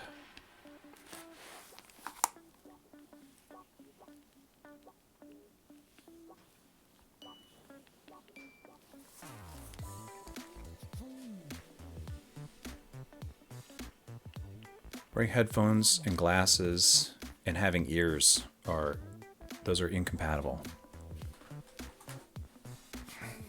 After a little while, the headphones smash my ears into my glasses.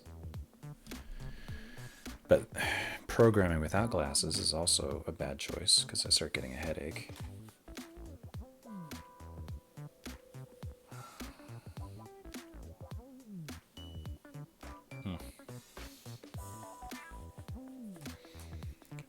All right, we're all good. So if I'm gonna give these polygons names, I need to store the data for each polygon, right? I need to store the data for the name. And if we're gonna give them names, let's let people name them themselves. Why not?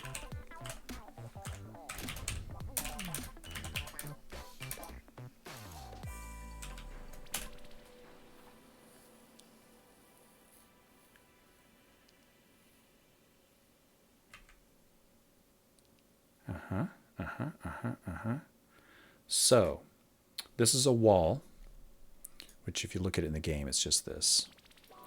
Or in the editor, it's just this. And what happens is, as you do this, right, as you draw, it just adds more and more vertices to the polygon. And then the whole background is a shader. Right? It's a world space shader, so it doesn't move. And I did that so that when you overlap two polygons, the texture carries across because it's in world space instead of in local space. But they're all this entity. So this entity needs a name field, and I'll probably let these guys name themselves, right? If name empty, then generate a new name. Okay? But just by adding this, my editor should pick up that that give you a field where you can type it in if you want to.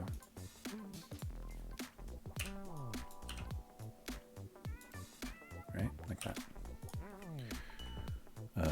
Left wall. And this will be right wall. Got my left wall and my right wall. And that data will be saved. Let me open up a level. So this one could be top, left, bottom, right? And if I play it, it'll save it. And when I go to edit it again, it reloads it and all the data's there, right?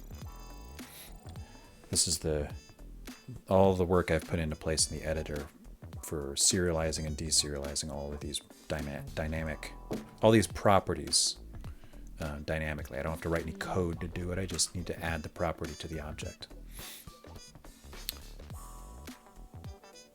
So then here I can just generate new names.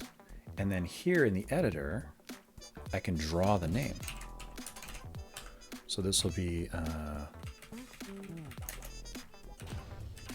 bigger.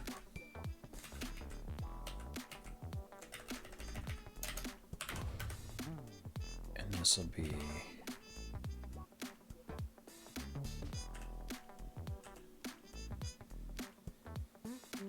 polygon.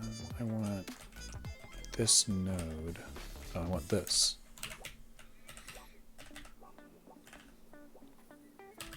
I want that. Let's see if this doesn't crash. Left, bottom, top. Perfect. It worked. It worked on the first try. Oh, what the hell?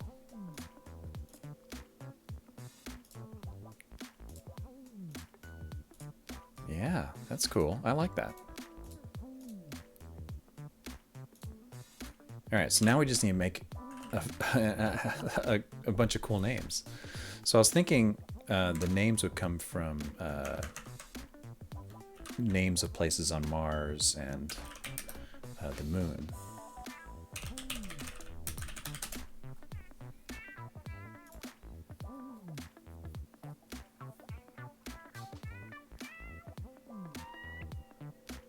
Yeah.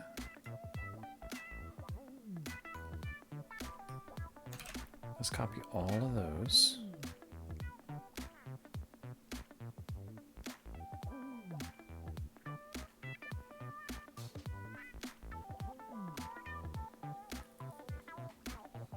Proctor's nomenclature has often been criticized, mainly because so many of his names honored English astronomers, but also because he used many names more than once. Ooh. Oh. Dawes appeared no fewer than 6 times.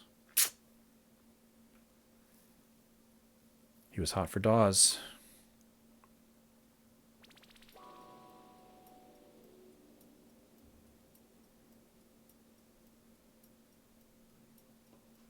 See if we can find a better list.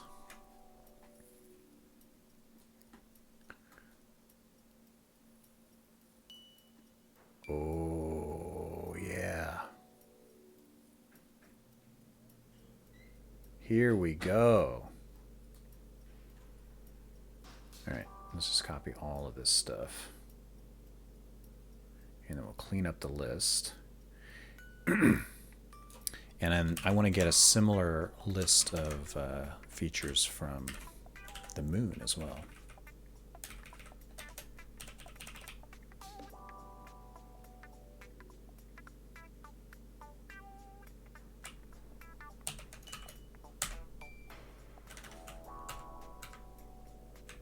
I'm going to have to do some cleanup because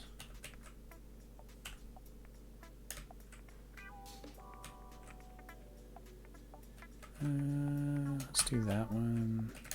Let's do that one.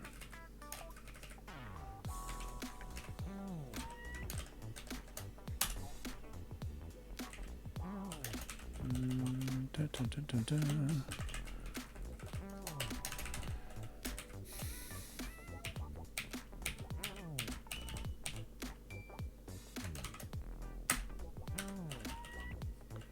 The Grove of Wild Beasts. Keeping that one.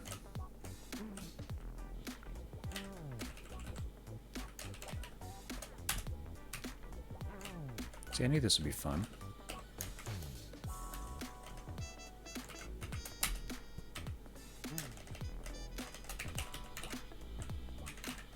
So some of these I'm going to have to change because I don't have those glyphs in my font. That one's staying. Horn of the Nile. Yeah, let's keep all of those. Those are cool.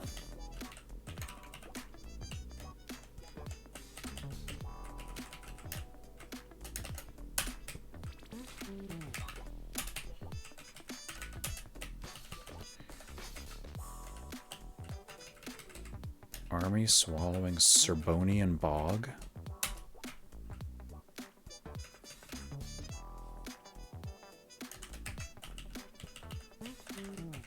Ooh. Sticks.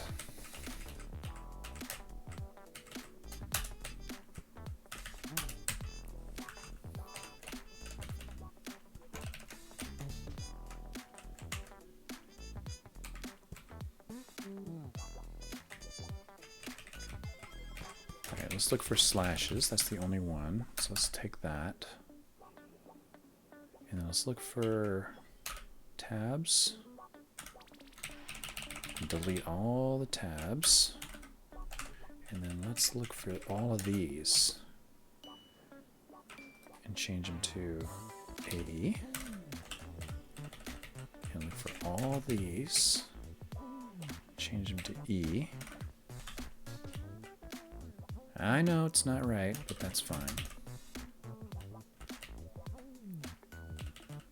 It's fine.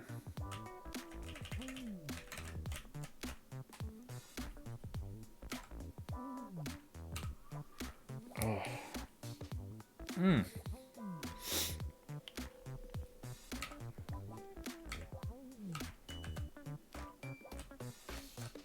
Is that everything?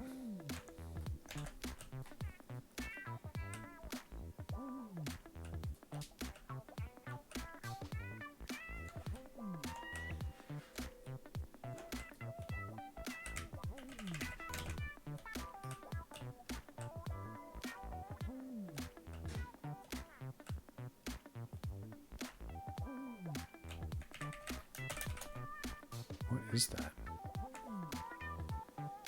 It's OE. OE.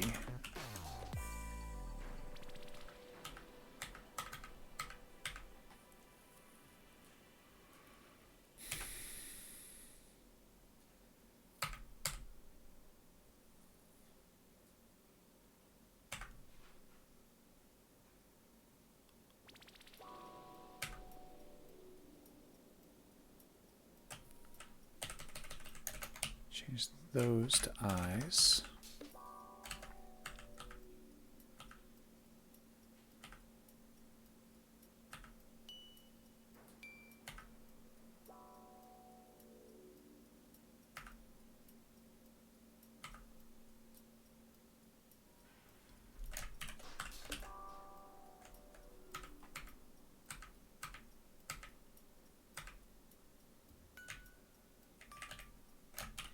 All right, so that's 230 names from Mars, which is cool.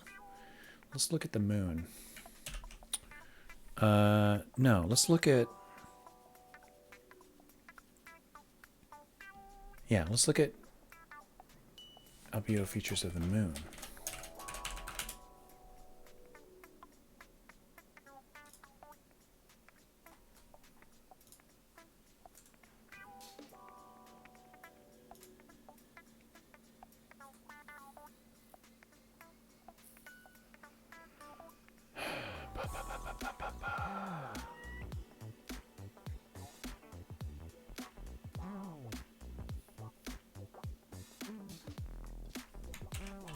Lunar geography names. Aha. List of lunar features.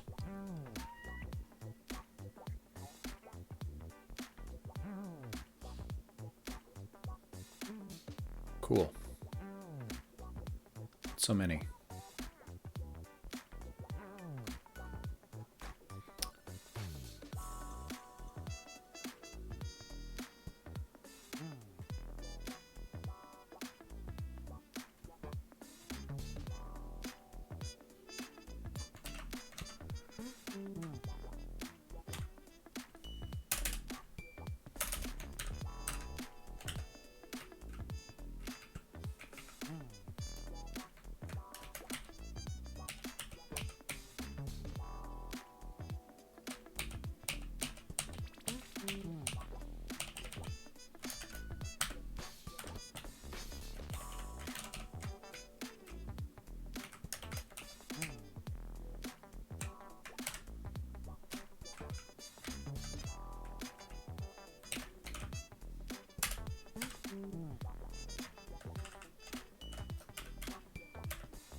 Just selecting all the tabs using Visual Studio Code's multi-cursor thing. Yeah, it should be getting me all the good names. Just helping me eliminate all this junk. All this junk at the end.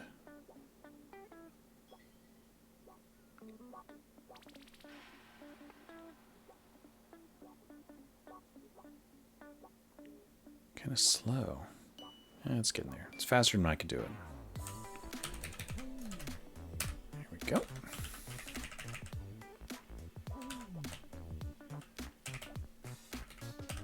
And then I like unknown sea. New sea. Struve's sea.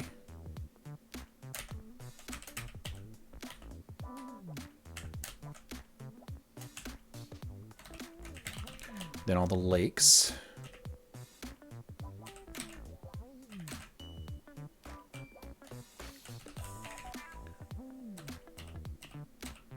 Then all the palaces and sinuses. All the craters. Then all the valleys. And all the mountains. And the mountain ranges. And other features.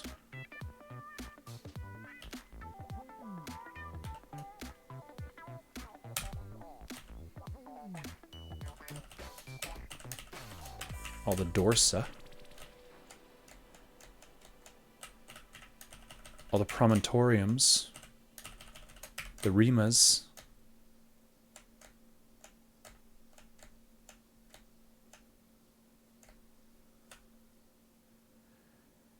Hey, Albert. How you doing?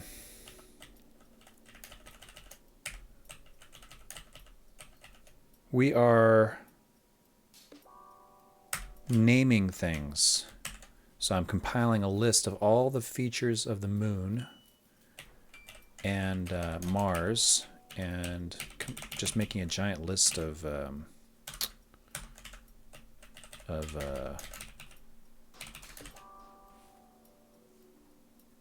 names, and that's gonna be our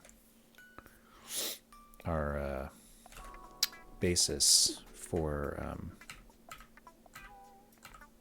naming all the different land masses in the game.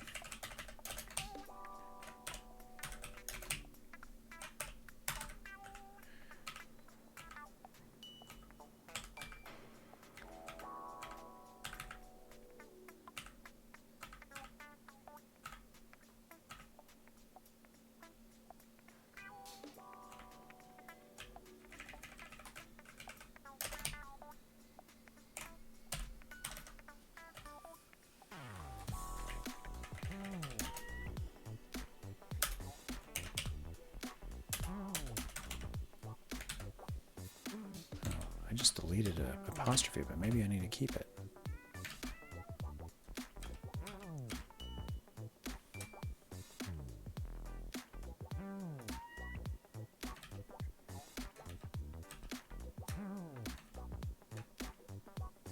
No. That apostrophe doesn't make any sense to me. It's a game. It doesn't need to be perfect. It doesn't need to be accurate. It doesn't need to be, you know, technically correct. It just needs to look cool.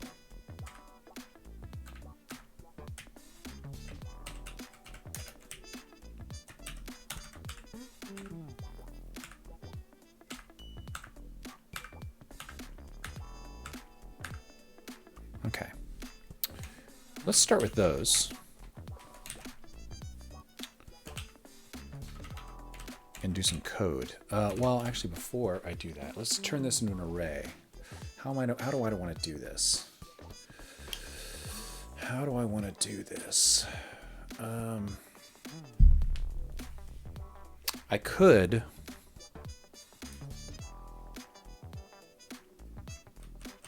do something like this.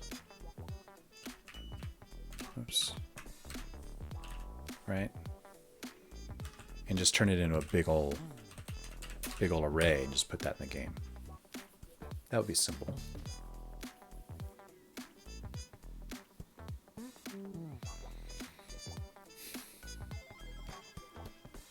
Why wouldn't I do that? Why not do that?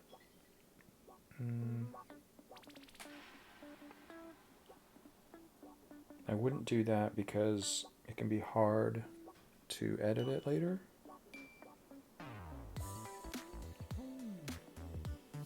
Maybe.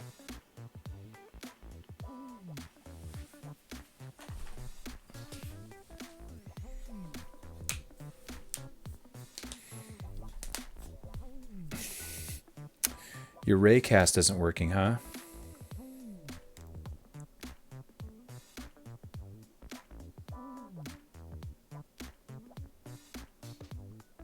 Are you creating the raycast programmatically in the game, or are you using a raycast node?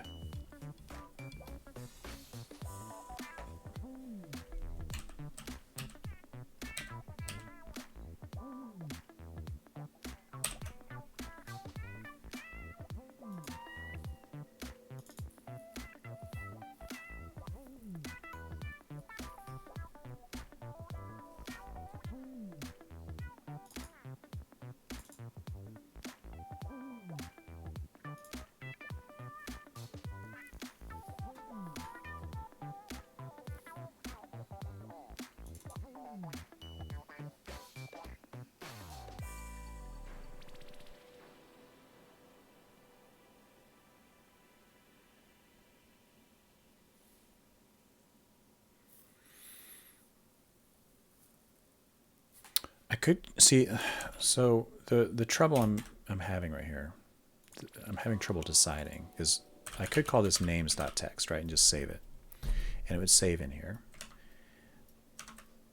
But I think when I go to build, come on,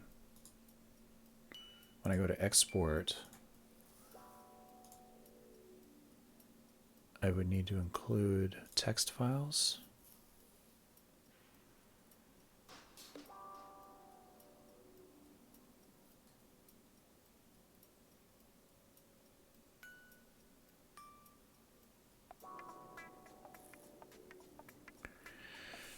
You have a raycast you want to enable and disable. You know the input works.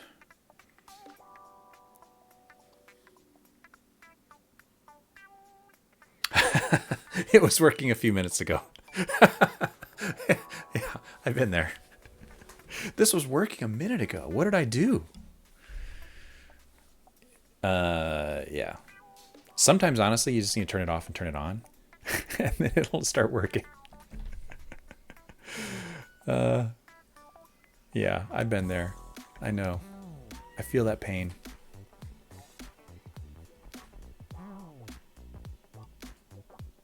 I think I just want to do that and include text files. Yeah, it can be frustrating, I know. Like that. Like that. Like that. And like that. Do I have any text files anywhere else?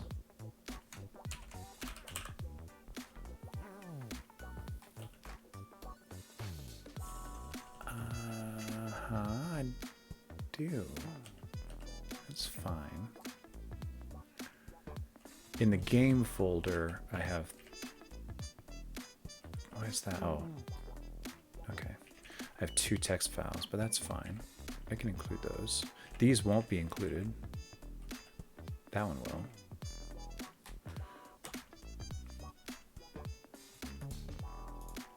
Can I search here? No.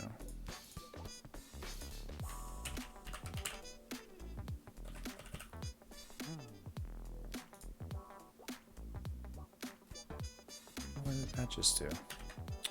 Ugh. Let me just grep it.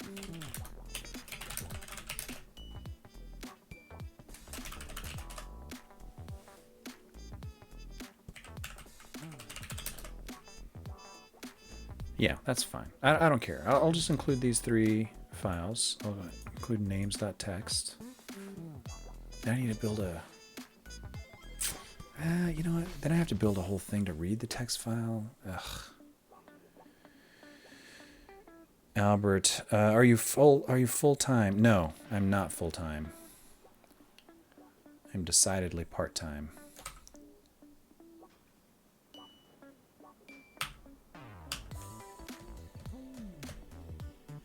Let's do this. Let's say this is... So let me undo what I just did. I don't want to do this.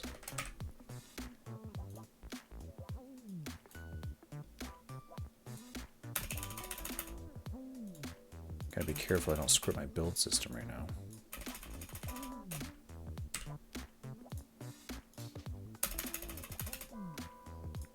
Okay. I'm gonna do something like names, right? And then each one of these will be names.append.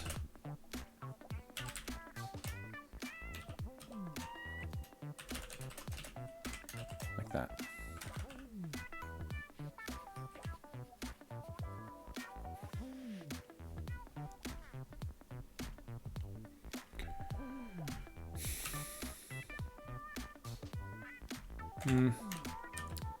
That's very verbose. Let's do that.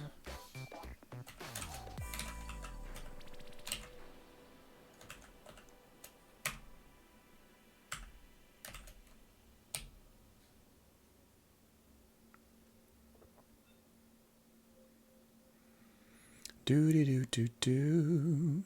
Good afternoon, Mr. Droopy. Let's play a Droopy music track.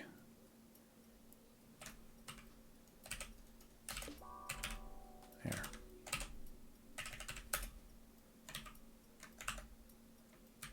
And then I can just include that.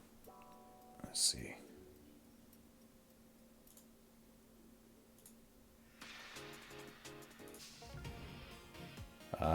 The title theme song. Everybody, Droopy Music made this, what you're listening to right here.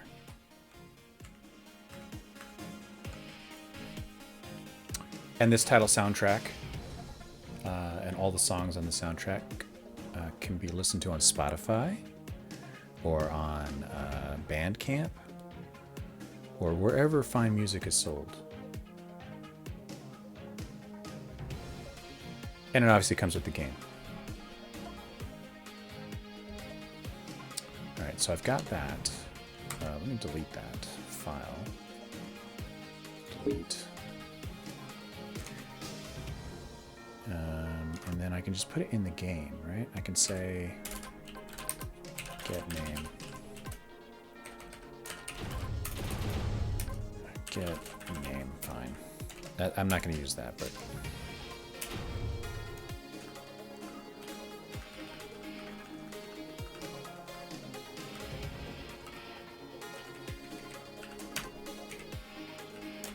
Get wall name. Get random wall name. So here's all the names, all of these guys. And I was concerned about this cluttering up the code, but I'll just put it in the function at the bottom and I can collapse it. Can I collapse it? I can collapse it. And then I can say return names size, right? Something like that. Rand mod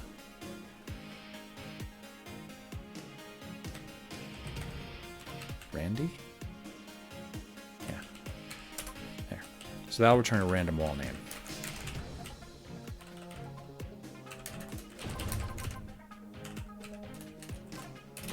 Thusly.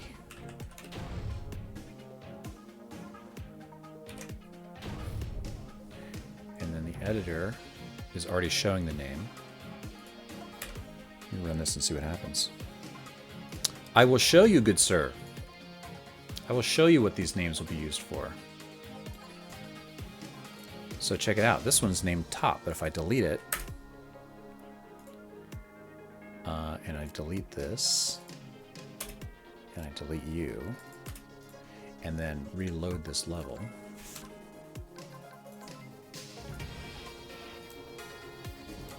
nothing happens. How come nothing happened?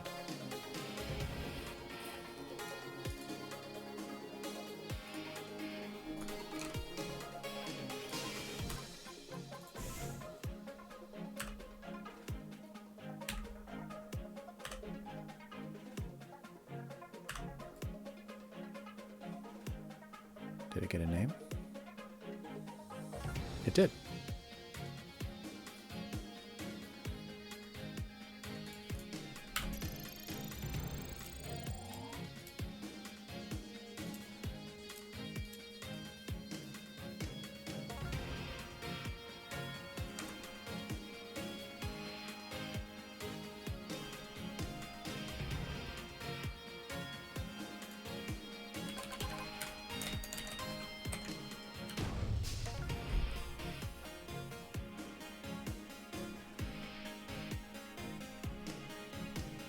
Oh, it's a timing problem.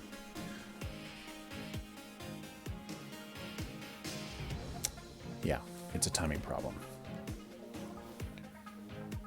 In the editor, export. When you load the level, When you load the level, it loads all the data, and then it tries to load each entity. And when it finds an entity, it creates it first. Then it tries loading in all of its data and setting it. And the situation I'm in is this code gets called. It's like, hey, the name's empty because it's been instantiated into the game. But then it immediately sets it to blank because that's what's in the config data. So I need to set this like that. And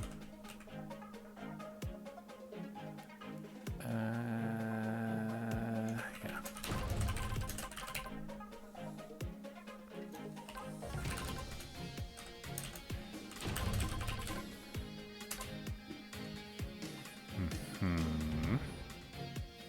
Actually, I can just do self.name. That. And here, set wall name value. Name equals value. So whenever you set this property, it's going to call this method. And in this method, I'll take whatever they give me, but if value empty, then name equals get random, like that.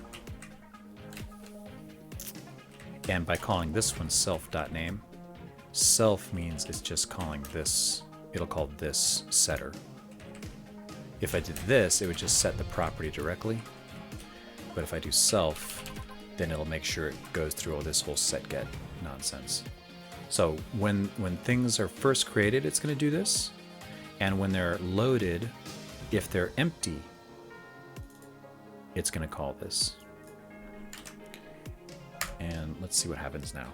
So those are empty now in the save data for that level.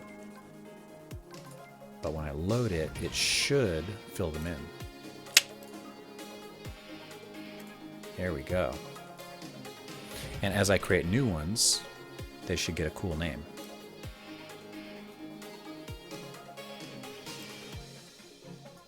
And because we have so many, we should rarely see duplicates.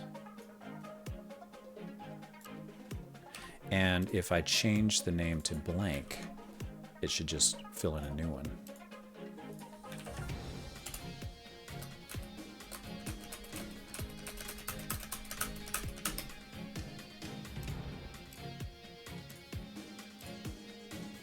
Cool.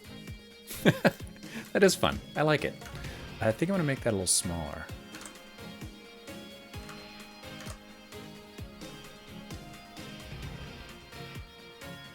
So in the editor, it's using biggest, bigger. Let's change that to big.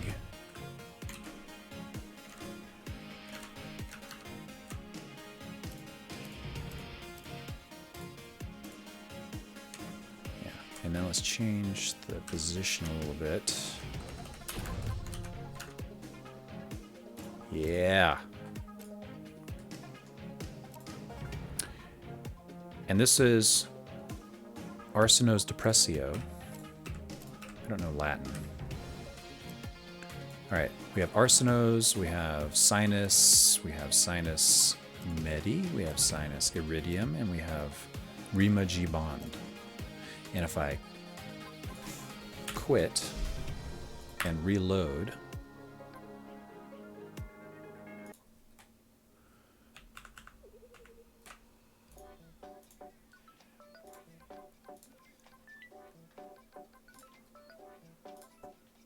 it should remember them all. So we have Medi, Iridium. There we go. And it'll keep that name. Oh, it didn't keep that name. It changes it? I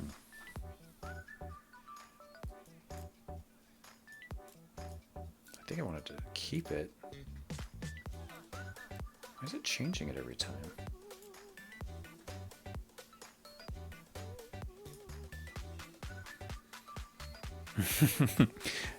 Coding while watching is like co-working. Yeah, I do the same thing. I watch streams and they're coding and I'm coding and it's nice. I wish that didn't change. It's kind of a nice bug, right? It's kind of a nice bug.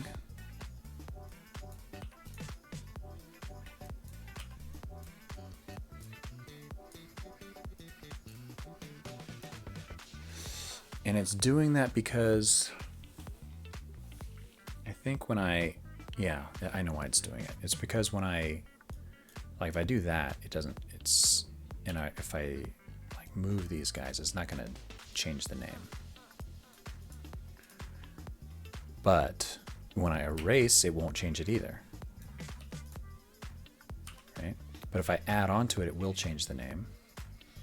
And the reason is it's creating two different things. So this one's Mons Andre and this one's Ashes Lacus. And if I merge them like this, see, it actually creates a whole new third one and uses that name, which is actually not a bad thing. Hey, fixed the raycast. Awesome. So I know why this bug is happening. It's because when you do this and then you do this, you see how they merged into one polygon? And now it's another new polygon, another new polygon. So when I create a polygon, it creates a new one. And if they're overlapping, then it merges it with the old one. So it'll always get the new name. And I could fix that.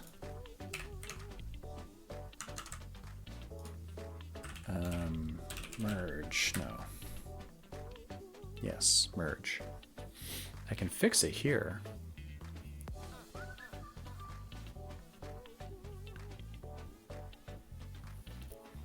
This is the script in the wall.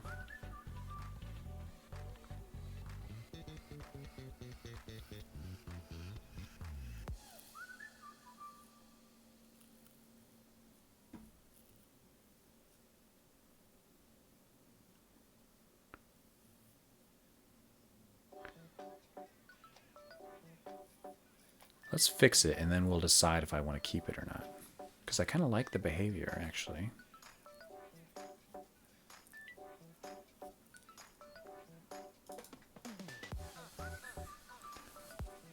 There's a merge function, right?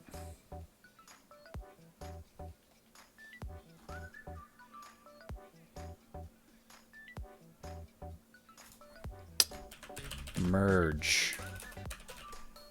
Where the heck is it? Oh. Merge. There it is.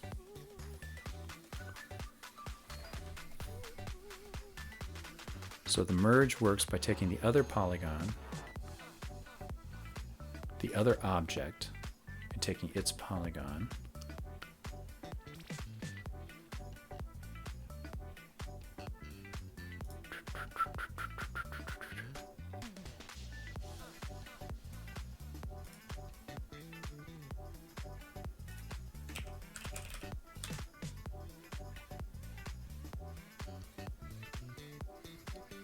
and then free the other one. So right here, I would say o.name equals other.name. I think. Ooh.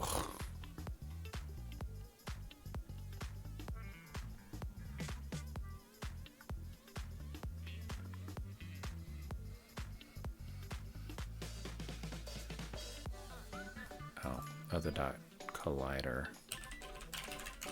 dot name.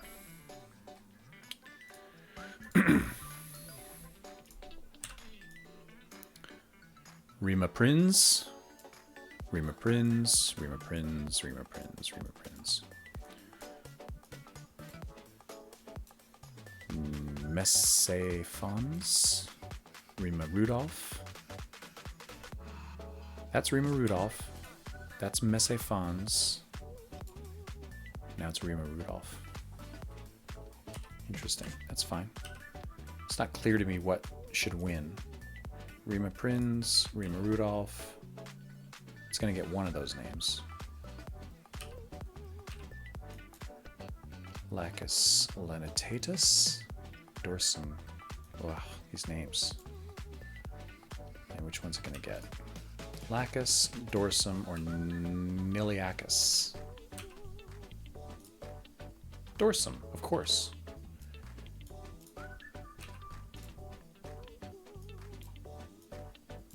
But once it's got a name, it keeps it. Yeah, I'll keep that. The name changing every time kind of feels cool. But I can also see people getting attached to a name and like coming back to a level over and over, right? Like imagine you're working on a level and you've got this landmass here and you've come to know it as Rima Suez. All right, that's just your wall.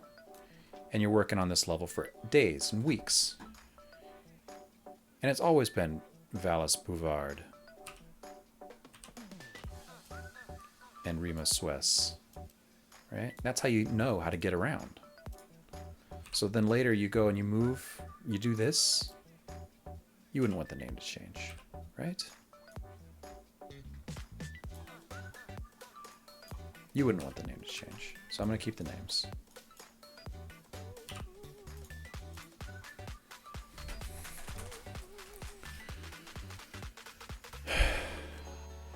Yeah, so you can always go in and change the names manually, right? Like if you do want a new name, you just go and erase it. You'll make a new one. Or you can leave it spaces if you want it to be blank. Or you can do that if you want to. Blah, blah land.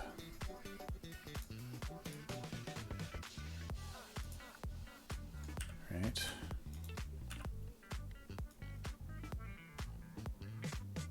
We could start drawing dirty pictures.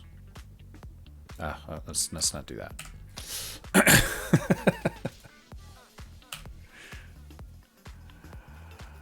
It's tough, Albert. I gotta tell you, it's no joke. How many lines in this thing? 2,200 lines just in the core editor code. And then that's not even all of it. There's a whole directory of this stuff. There's the editor. The campaign dialogue is another 100 lines. Where's the property editor? That's a big one. Property editor.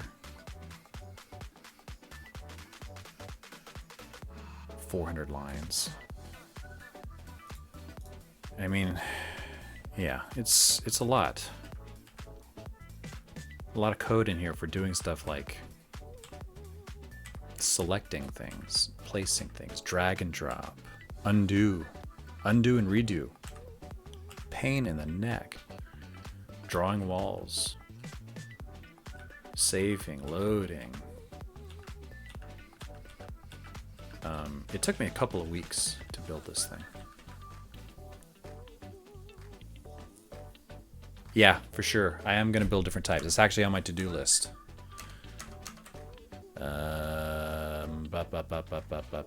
Here.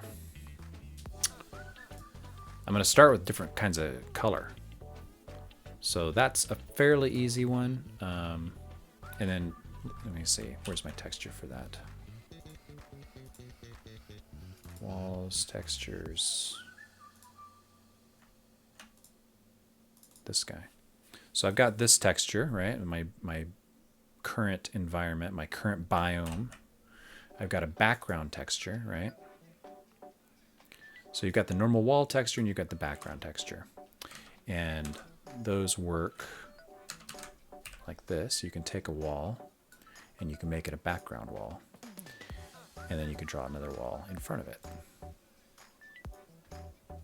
Right? Make that one a background, draw some more in front of it, right? So now the player can actually fly through here. Like that.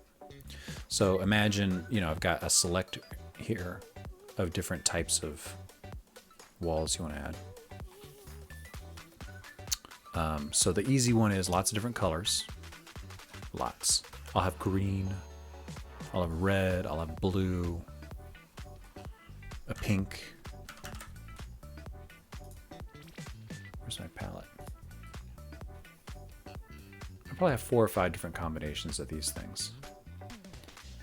And then I want to have different props as well. So right now, prop-wise, you've got the space grass, and you've got these little buildings, and you've got rocks, right? And those are fine, but there's not very many of them. So along with like another kind of land color here that might be blue, maybe I'll have a new kind of space grass also that's white, or a different color. New kinds of rocks you can place around. I'm thinking like plants, like maybe there'll be a green world and it'll be covered with grass and flowers, stuff like that. And maybe an ice world, that'll, where everything will be kind of whitish or gray, but with little pops of color for different props and stuff. And then different enemies as well. So right now there's these guys, right? These turrets and these clamshell guys and my drones.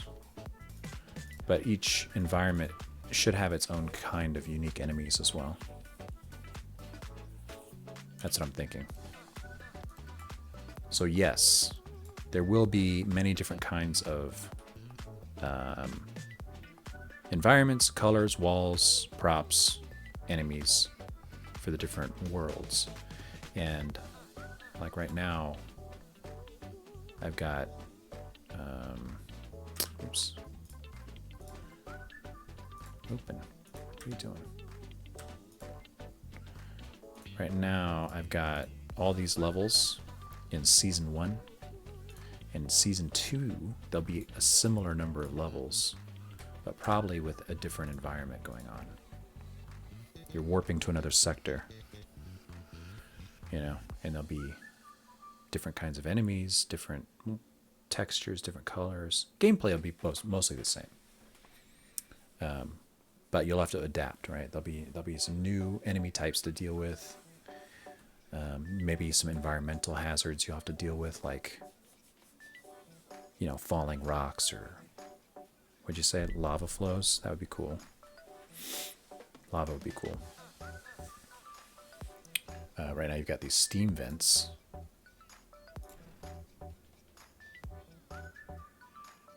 But I can picture like on an ice world, maybe there's something like a steam vent, but instead of steam, it's shooting out like,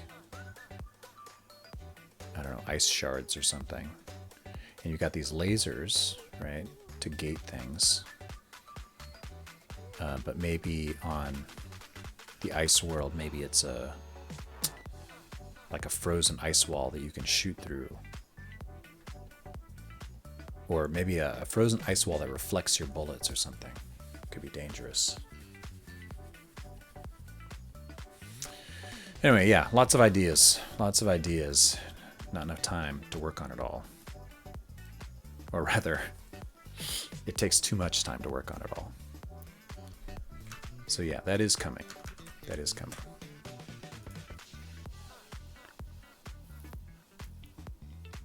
All right, so that one I think is done.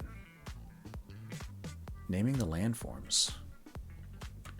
It's a feature that you don't see. It doesn't actually appear in the game anywhere. It's only in the editor, but it's kind of fun.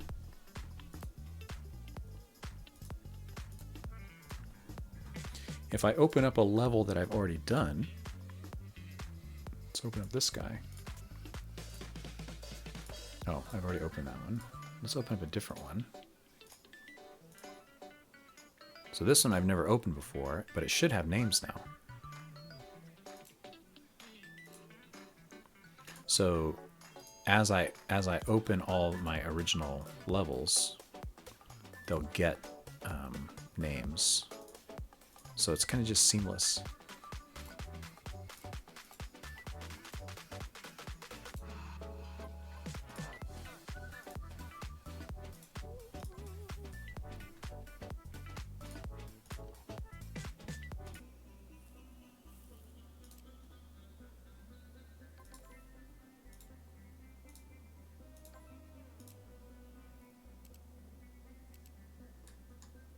It puts the polygon count and the name in the center of the polygon.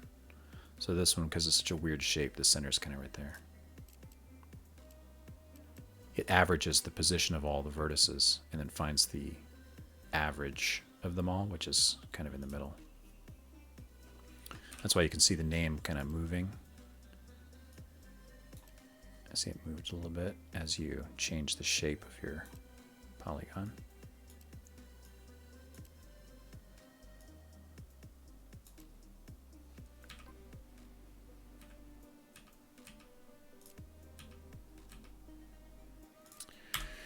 All right, I think that's good. I'm going to commit that.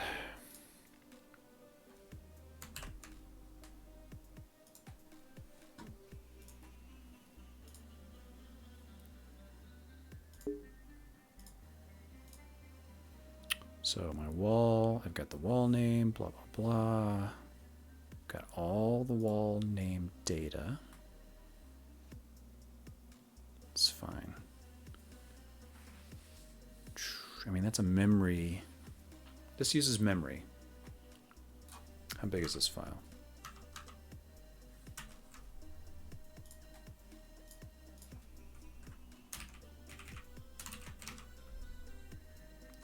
Each wall in the game will use that much memory. Right, for the array. So what is that? That's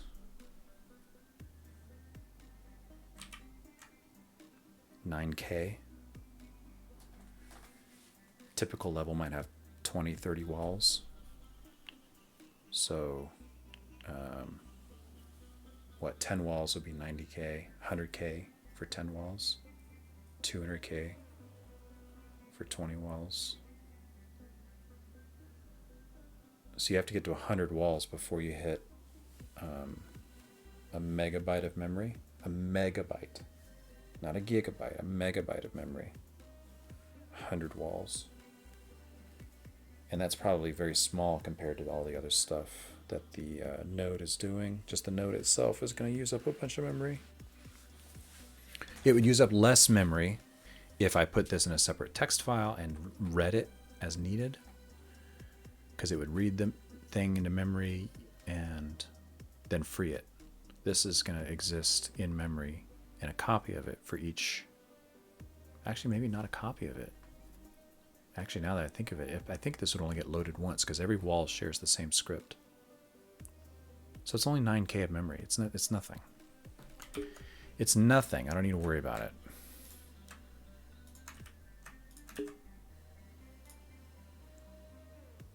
And then the change here was just printing the wall, drawing the wall name, and copying the wall name from the other collider.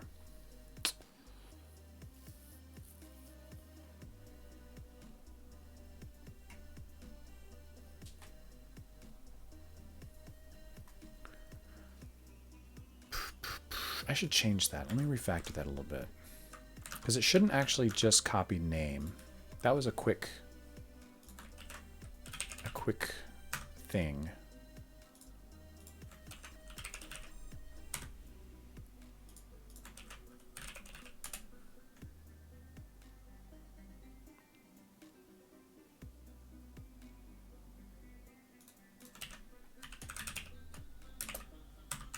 This should do like yeah,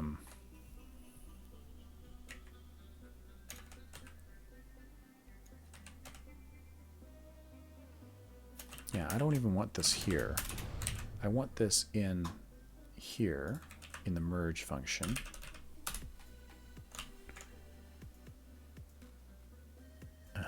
And that way I can say name equals other name. Copy properties from the other. And I can copy all the properties. I want to copy background as well. And as I add new properties, I'll need to make sure and put that here. That's the problem I'm trying to solve, right? If I add new properties, I'll need to remember to also put them here.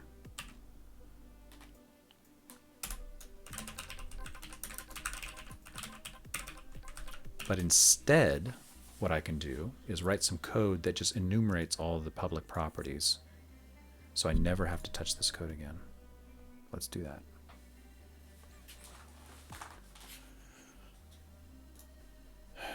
So, where is that code? Export. Here we go. So this code, Godot lets you, I don't know if you guys know this, but Godot lets you look at an object and get all of its properties. And then you can tell if it's marked as an export variable like these. So this is marked export. You can even get the type and everything. So you can tell if it's an export, if it's a script variable, if it's one of these. So if it is one of these, if its usage is a script variable, let me look this up.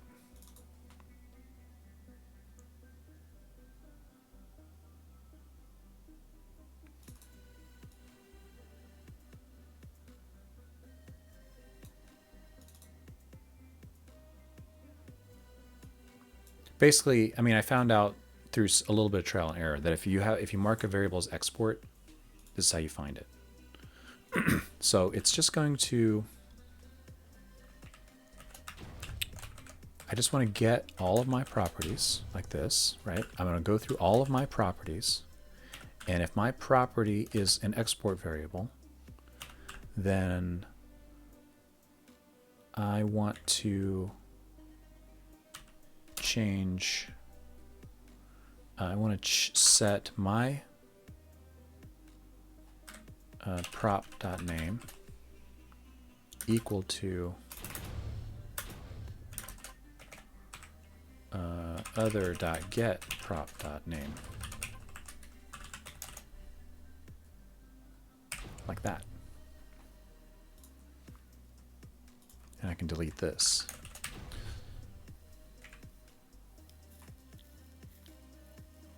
Let's see what that does.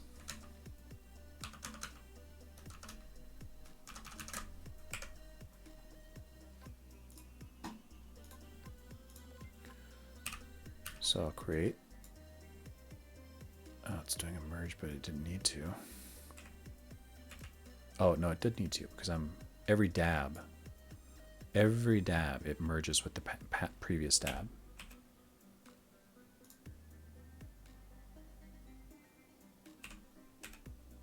Okay, so as I dab, and then I do a new dab, this new dab will get merged with the old dab. And my first property, it's a dictionary. My first property name is background.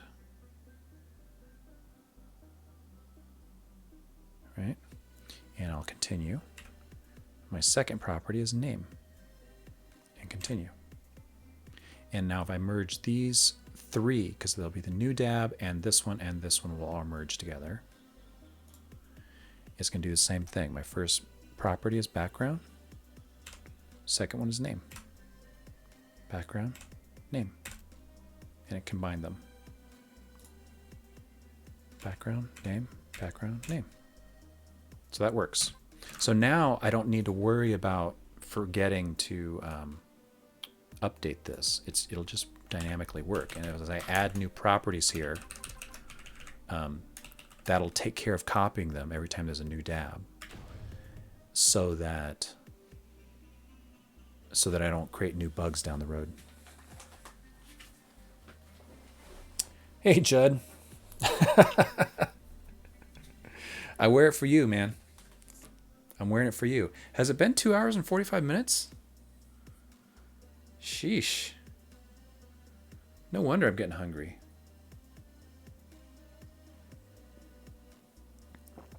I'm on a roll, though. And since there's... How many people are here? You know what we should do? Wow, there's a bunch of people. I wonder how many of you are bots. Let's do this.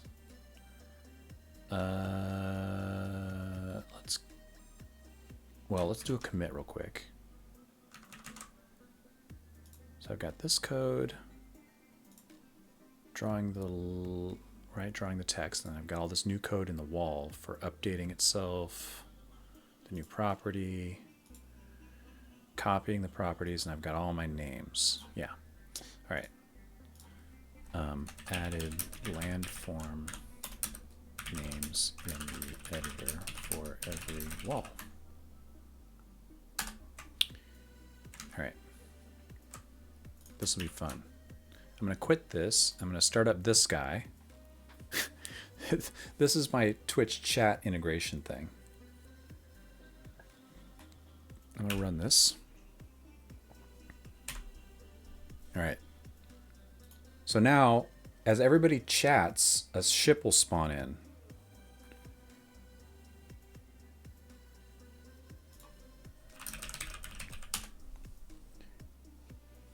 So there's my ship. And if you type L, it turns left. If you type R, it turns right. If you hit T, you start thrusting.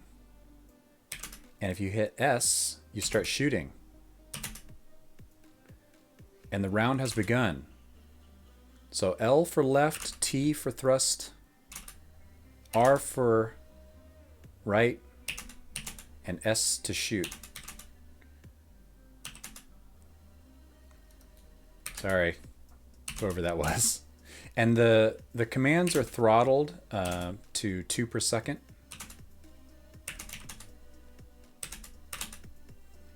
And what I find works best is hit T and start moving forward.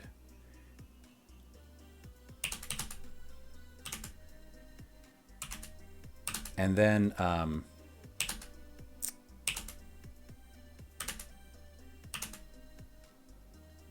hit T and start moving forward, and then use L and R to turn and S to shoot.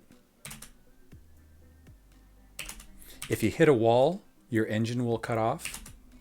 So remember to thrust, and your thruster will turn on for, I think, 10 seconds.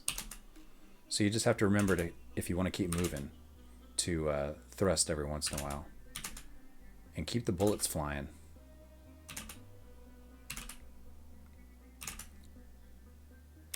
And this is probably about as multiplayer as this game's going to get.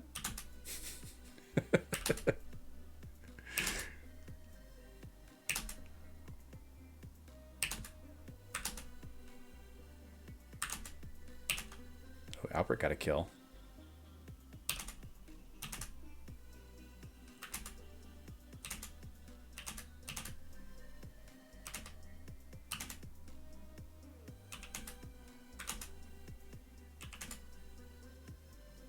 If you're on your phone, you're probably going to have a bad time.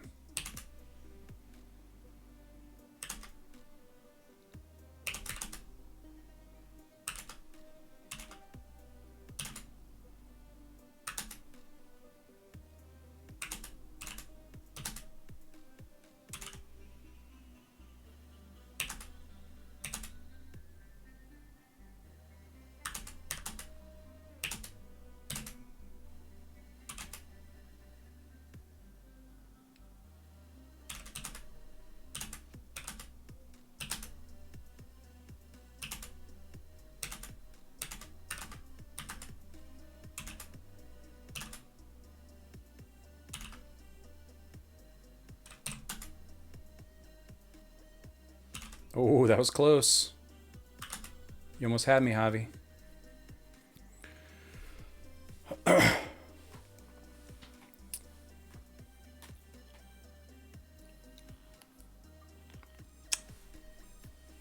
I am thinking of adding a local multiplayer to the game.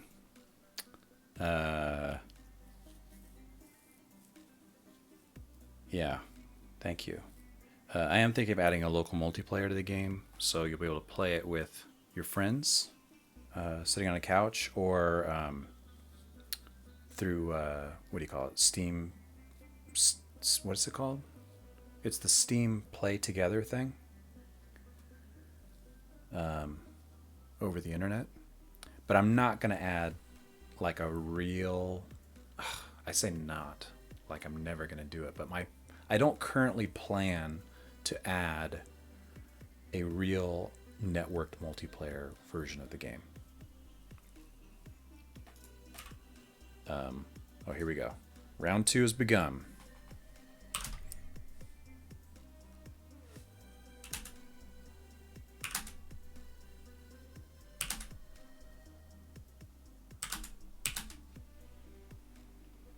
If you want to join in, just chat something. Your player ship will spawn in. T to thrust, L and R to turn, and S to shoot.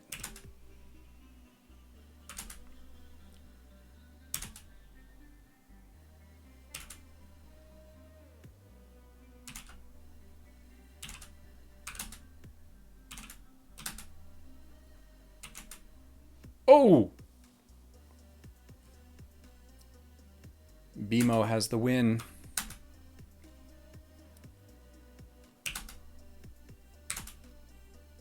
Wonder if I can fly over here to my face. Look at that, I'm on my face.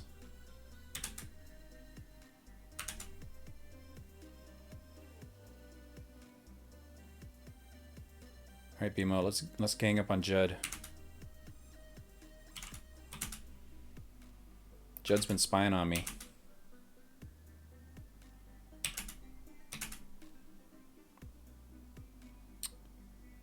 It's using blue.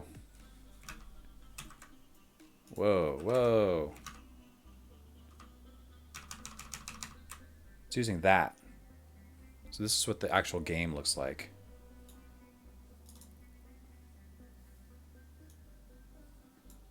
And then it's a Steam overlay, or OBS overlay.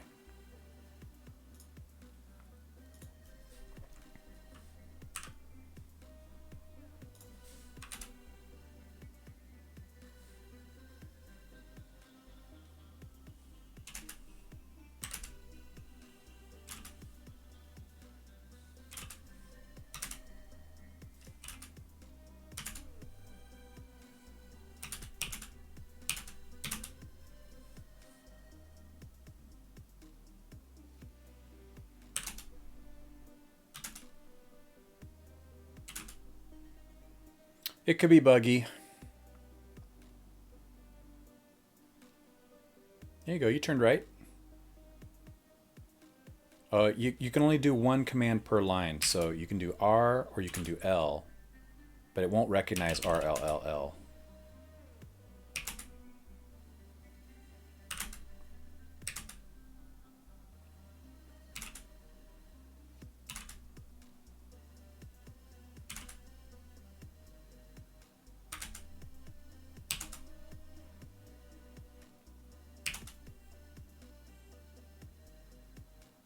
No.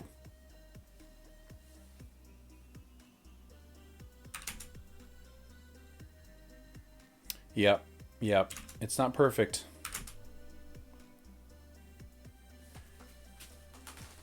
It's probably I shouldn't be playing because I have an advantage.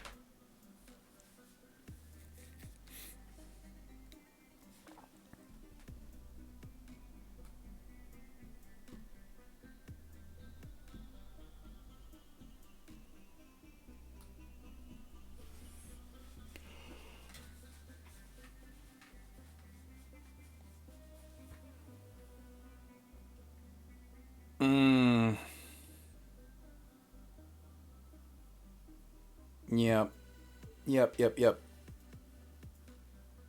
I could do a whole extension or some kind of app overlay or something, right? And you could just push buttons on the screen or whatever. I don't know how that works exactly, but it might be. I might work on that. But so this was an experiment, right? Let me go back to my game. So imagine you're playing Gravity Ace, right? Imagine you're playing the game and you go into the options and there's a Twitch menu here, right? And the Twitch menu lets you say, here's the channel I want you to connect to. And when you're playing, it connects to that channel. And then as you're playing it, well, let me go to the editor. But as you're playing the game,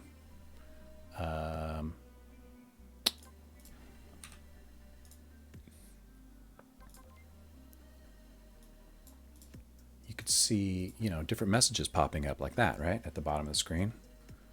Hi, guys. Lol. Right? Your chat would be talking to you through these pop-ups while you're playing. And they could see their messages appearing, right? That would be cool. And you could also have the chat do voting. And they might do things like turn off your gun or turn off your shield. So as you're streaming and you're playing the game on your stream, your players can interact with you while you're doing it, and you can see their interactions and they can see the effect that they're having on the game while you're playing it. That's the idea. So I've got the proof of concept down with the little game, the little mini game, and now I just need to actually build that in here to see how it works. It should be pretty simple. I don't know if you guys know this, but so Twitch's integrations for this sort of stuff, all the chat in Twitch happens over IRC, which is an open protocol. It's an open public server, and you can connect to channels. You can connect to any channel you like, really, and just listen to it, and the bot will just stream all the text that's going through. And so all your app has to do is connect to the IRC channel, and then just parse out the text and get username and message, and then it can show stuff. Yeah, so like I'm thinking like here in the dialogue, right? When it pops up a dialogue, one of the dialogue choices is a person, right? Different people. You can be the captain, you can be the serious lieutenant, you can be the sad lieutenant, or you can be this astronaut guy, right? So what I'll probably do is add like a few more different characters here for Twitch chat people, right? This will be your Twitch stream, and maybe there's a few different ones, or maybe it's just one special one. Maybe it has a color. I don't know, but there'll be a different guy representing your Twitch stream, and maybe it'll have the name of the person, right? It'll say name and then what the message was. Maybe, like I could draw like a generic, like a circle, just draw their Twitch avatar here, right? That could be cool, actually, too. That would be cool.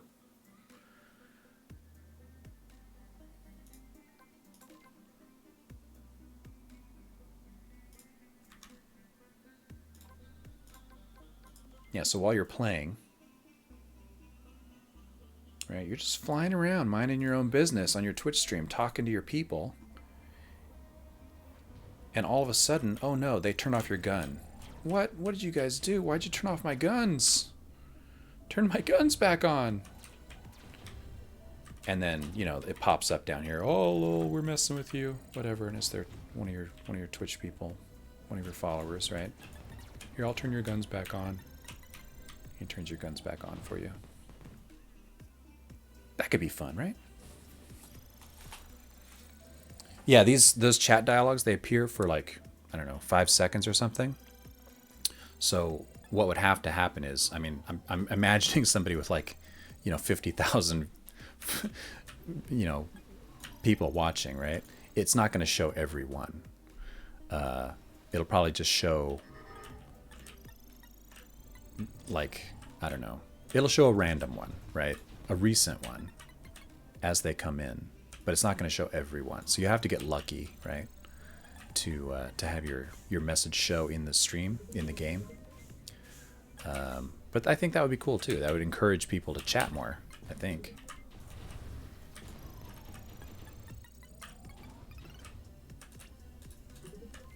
Ooh.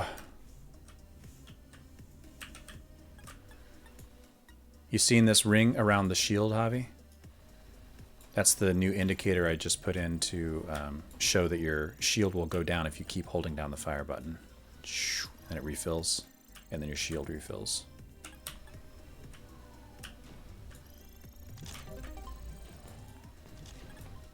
Hey, Tehul. Hope I got that right. Thank you for the follow.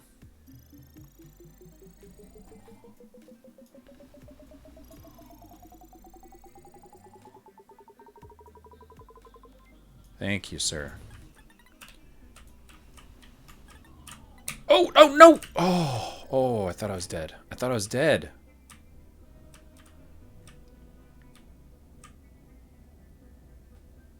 Oh, why is this thing so heavy? Who made this thing so heavy? Oh, yeah. That's me.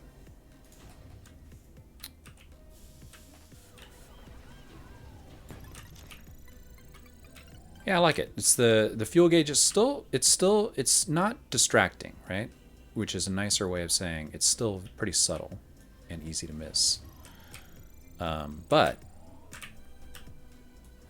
it is there, and if you're paying attention, or if you're playing at a really high level, I think you'll notice it, right? Like Nick would notice this as he's playing, and know to watch that ring and stop shooting before he loses his shield.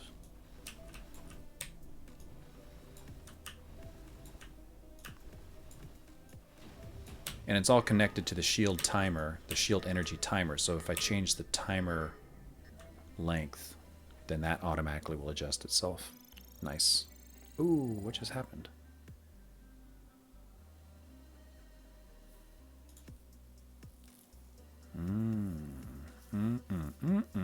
I tried saving a score, so this is a bug. I tried saving a score to the Nakama server, but the Nakama server is not running.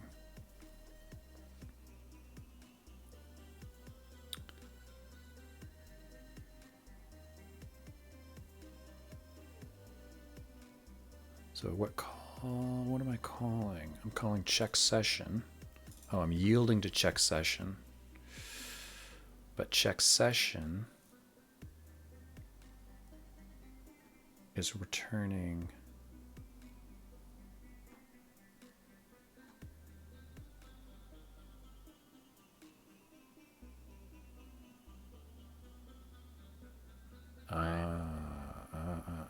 I could return nothing.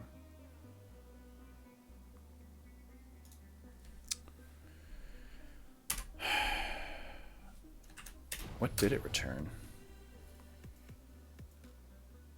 Well, okay. I just need to change this pattern. I can't just yield to check session. Did I already commit? Yeah. So let's fix this bug real quick. Little side detour here.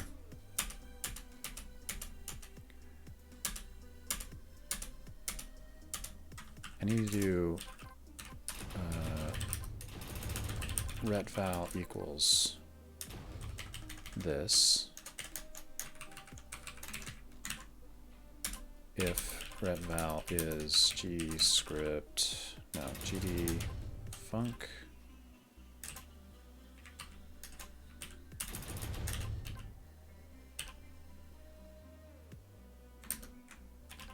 why is that error still there? Oh, it's already defined. Session status. How about that?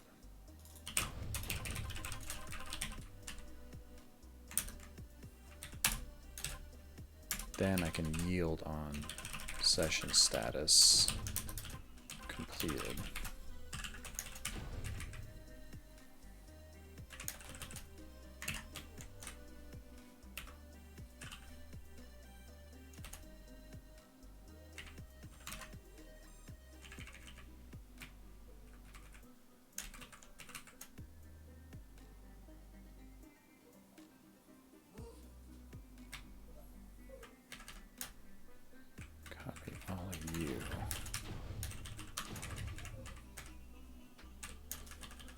Hey, you. Yeah. I'm gonna take the dog for a walk. Okay. I'm not.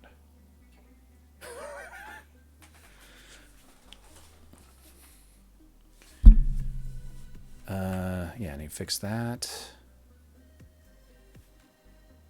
Right? Yeah. And then the next one.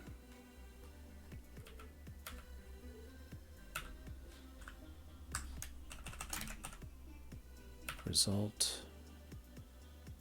Record. I called this one record.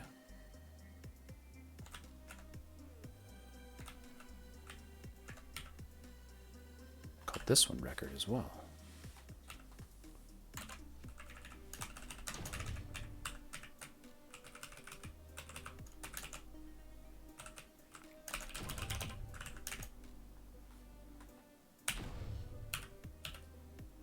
And this one I called update.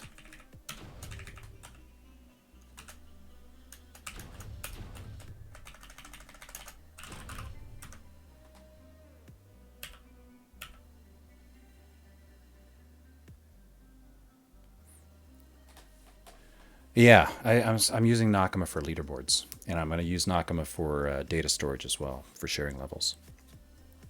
So what's happening here is I have this function called check session. Check session goes to Nakama and checks the error result here. So if this thing fires, if it shoots, and the result, it passes the exception to check session. Check session says, was it a 401 unauthorized error? If it was a 401 unauthorized error, then try to sign the user in again because their session probably expired. And when it does that, it yields. And so session status will be this, which you can then call like this, which says just wait until that's done and then carry on. But if this exception wasn't an unauthorized 401, then the method returns void. And you can't yield on a void. And that's where this error came from. So you just got to check. Is it a yield? Then wait for the yield to complete. Otherwise, just carry on doing what you're doing.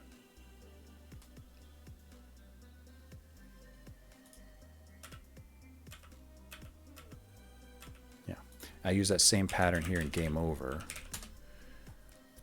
where I do a yield. I try to submit scores to the server, and that yields. And if it did yield, then it waits until it's done submitting, right? But if it didn't yield, because for example the person wasn't signed in, then it'll yield. Well, then it'll return an error, right? But the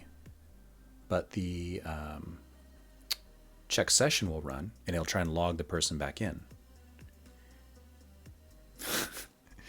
So when it gets to here, this will be not this. It'll be false.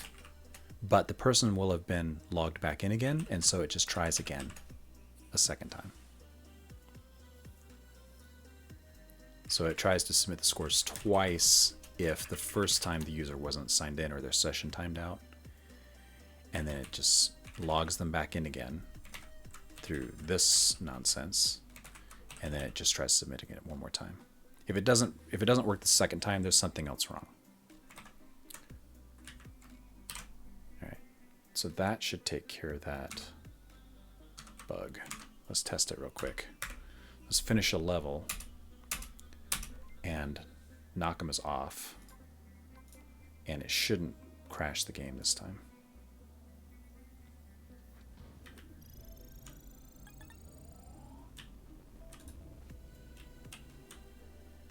.01, what a good bounce. There we go. So that time what you'll see here in the output is you'll see, here's my initial authentication and getting a session, which failed, because the Nakama server is not running. Loaded the level, and then I tried to post the score, which failed. Post another score. Remember, it tries twice, which failed. Perfect. And you're not seeing it try to re-auth here because the check session only tries the re-auth if it's a 401 unauthorized. And in this case, I don't know what the exception is, but it's not a 401. It's probably a, 500 server doesn't exist or something like that. So none of this code runs, it just returns. So it didn't try logging in again.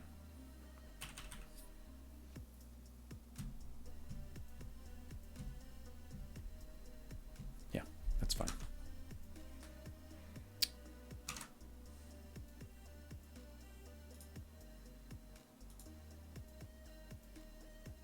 Somebody asked me the other day on Twitter, I can't remember who it was, but they asked, how do I test? Was it you, Albert? I can't remember who did, but it sounds familiar.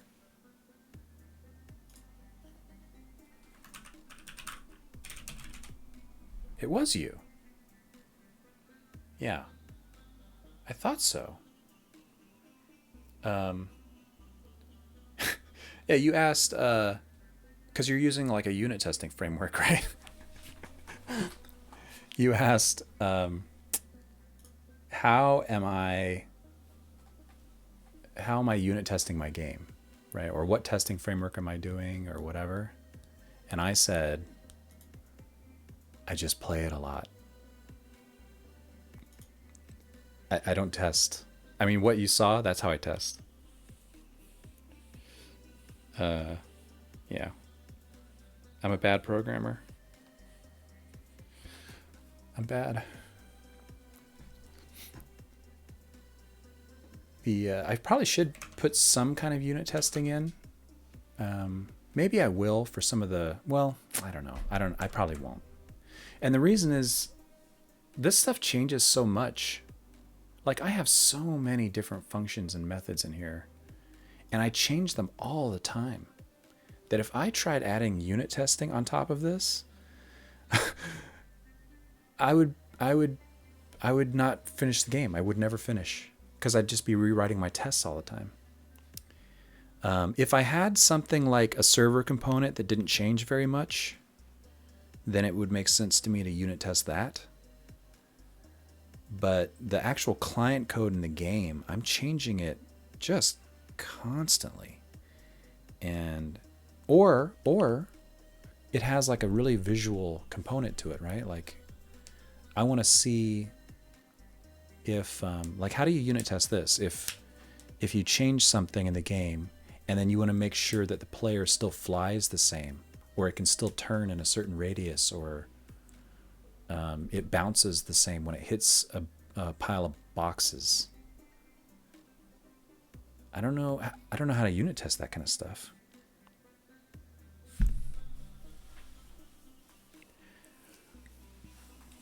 I've thought about the idea of doing some kind of integration testing where like it runs the game and like plays through a scene, plays through a level, and takes screenshots every second or something. And I can just look at those screenshots and see, yep, those all look good. Or maybe it can compare them to a set of screenshots that it took last time and make sure they're not very different. I don't know. Yeah, it probably totally depends on the project.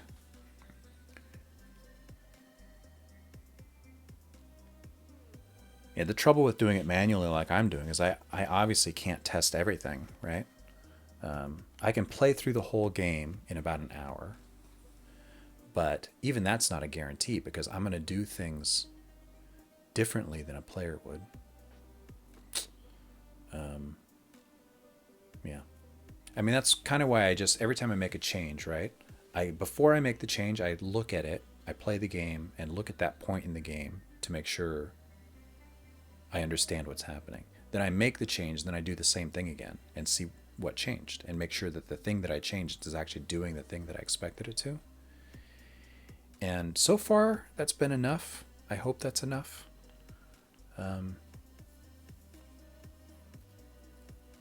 Yeah. No unit tests.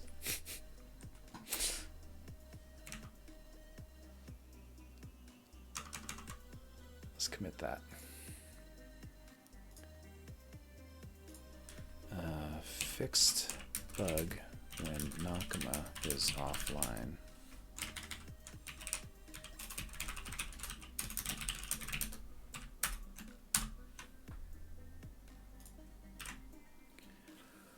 So that'll show up in my list of fixes if I do my build list changes.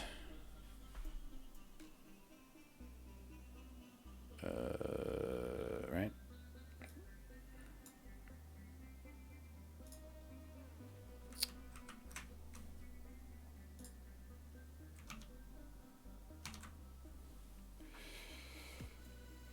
All right. So my leaderboard feature's done, basically. I named this. I did a fun one.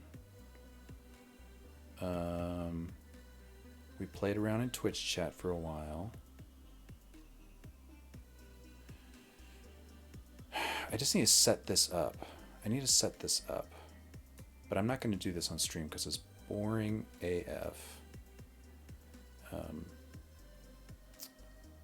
But what I'll do is basically... I use Ansible. I don't know if you guys know what that is, but...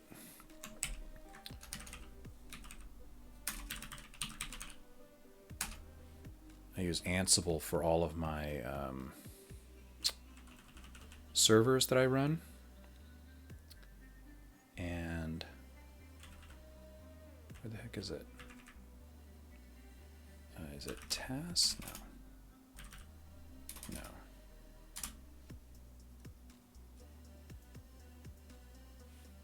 Let's do it this way.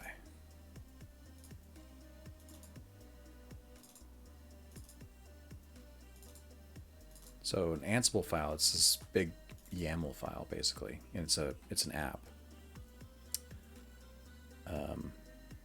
And what you can do is it just runs all these commands on your server. So I need to write some extra stuff to deploy the Nakama stuff to one of my servers.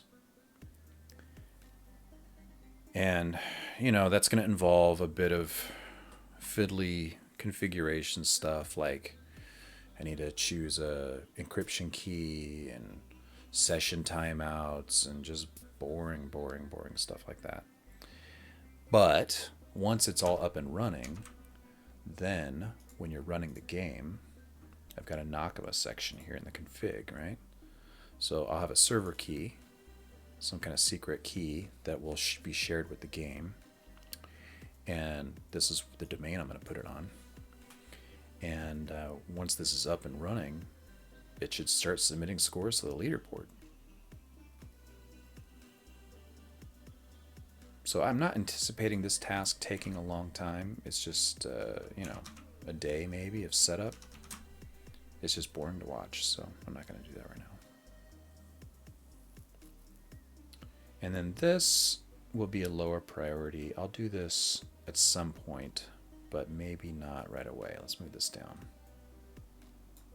Because there's a lot of other fun stuff I want to add, like adding some tips, hidden areas. Like imagine a wall, and it's like it looks like a solid wall, but there's a portion of it that's like, if you fly into it, you won't hit anything, and it'll just disappear and reveal a cave that you can go into. Maybe there's an astronaut there to rescue, or there's some extra coins, right? So it could be a way to. It would be another challenge to get an S rank, because you need to rescue all the people and you need to get all the coins to get an S, which means you need to make sure you find all the hidden areas in the level as well. It might also just be like, maybe you see an area but you don't know how to get to it, and it doesn't look like there's any way to get to that area, so there must be like some hidden passageway, and as you fly into it, it reveals itself, and now you have a way you can get to that other area, which is another gameplay challenge, because there's the fuel mechanic, right? If you're wasting a lot of fuel finding this secret passageway, you got to be careful. There's some pressure to find it quickly. So that can be fun.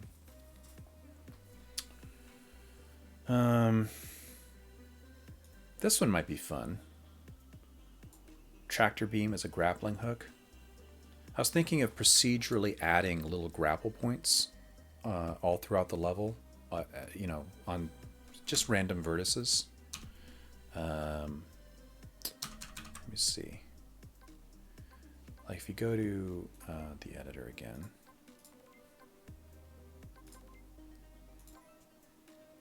So like see all these vertices here?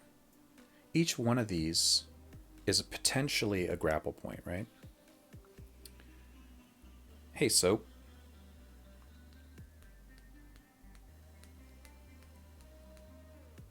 Yeah, I mean, it depends on your goals, right? I was just telling somebody in my Discord the other day. Come join the Discord, by the way, if you want to chat some more.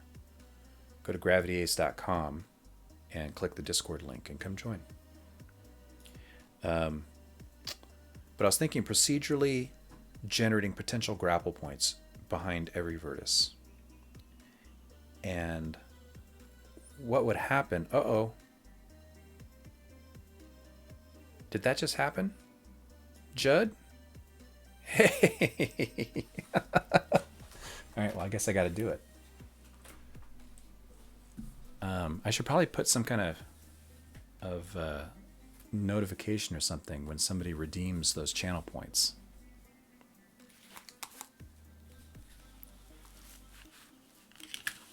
Oh.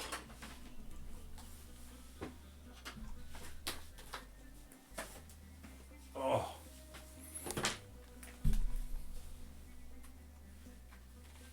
There we go.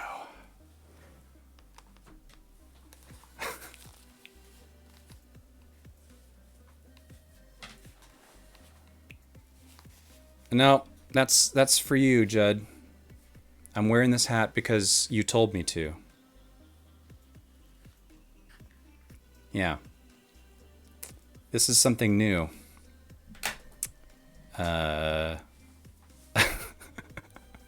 This is a reward? Hey, Al dente. Yeah, no problem. Yeah, I'm experimenting with the whole... I'm probably not going to add a dance reward. Maybe I'll put in a play us a song on your guitar reward for channel points, and I'll whip out this guy and play something awesome, or this guy. Eh? For 10,000 channel points, I'll play a song and sing for you. Nothing. They're just points. They come from nowhere and they go nowhere. I'm learning how Twitch works. It's been fun. But I added the reward this morning actually. And I didn't know if they were working or not, but apparently they are. Where was I? Thank you for using your, hard-earned channel points. I should put some kind of notification or something, a sound or a art or something on the screen when that happens. So you imagine these grapple points, right? And if I could procedurally place them around tight corners, then imagine you're flying your ship, right? And you're going this way, and you grab that grapple point and it whips you around this way, and then you let go, and now you're going this direction. And you were able to make that turn without using any fuel. Or you're just here, right? And you're like thinking, oh, which way should I go? Which way should I go? And you're like looking at the map, and you can just grab that grapple point and just hang there and just rest for a minute. So that's the idea with these things. That's the idea with these. I'm not thinking of like pulling enemies to you and then destroying them, anything like that. Oh, ghost replays would be fun too. So some people are speedrunning it. Nick's speedrunning it. I've had a couple other friends speedrunning it. I've tried playing it fast, and it's fun. But it would be neat if you could see your ghost going through the level as you're playing it, right? So if you've made a prior run, if you've made 10 prior runs, maybe you see 10 ghosts all going, right? Maybe your last 10 or 100. Like, I think Super Meat Boy had that, right? So you could see all the different replays, and then you could tell if you're doing better or worse just by seeing your past replay. So that could be fun. This was a suggestion from somebody. Bob Dolan. Bob Dolan was playing an old game called Caverns of Mars. And in Caverns of Mars, it kind of worked like Lunar Lander or Thrust or Gravity Ace. But the level would scroll whether you moved or not. So you couldn't go back, right? Which is interesting. I could picture some levels where, it's just going to the right or a direction, right? And once you've passed a certain point, you just can't go back anymore. And so it would put pressure on you to move quickly, right? That could be fun. I was going to put it in and prototype it anyway, just to see. Drag select a group of things. This is like a quality of life thing for the level editor. These are the same. These are the same bug. Not a bug so much. Let me delete this one.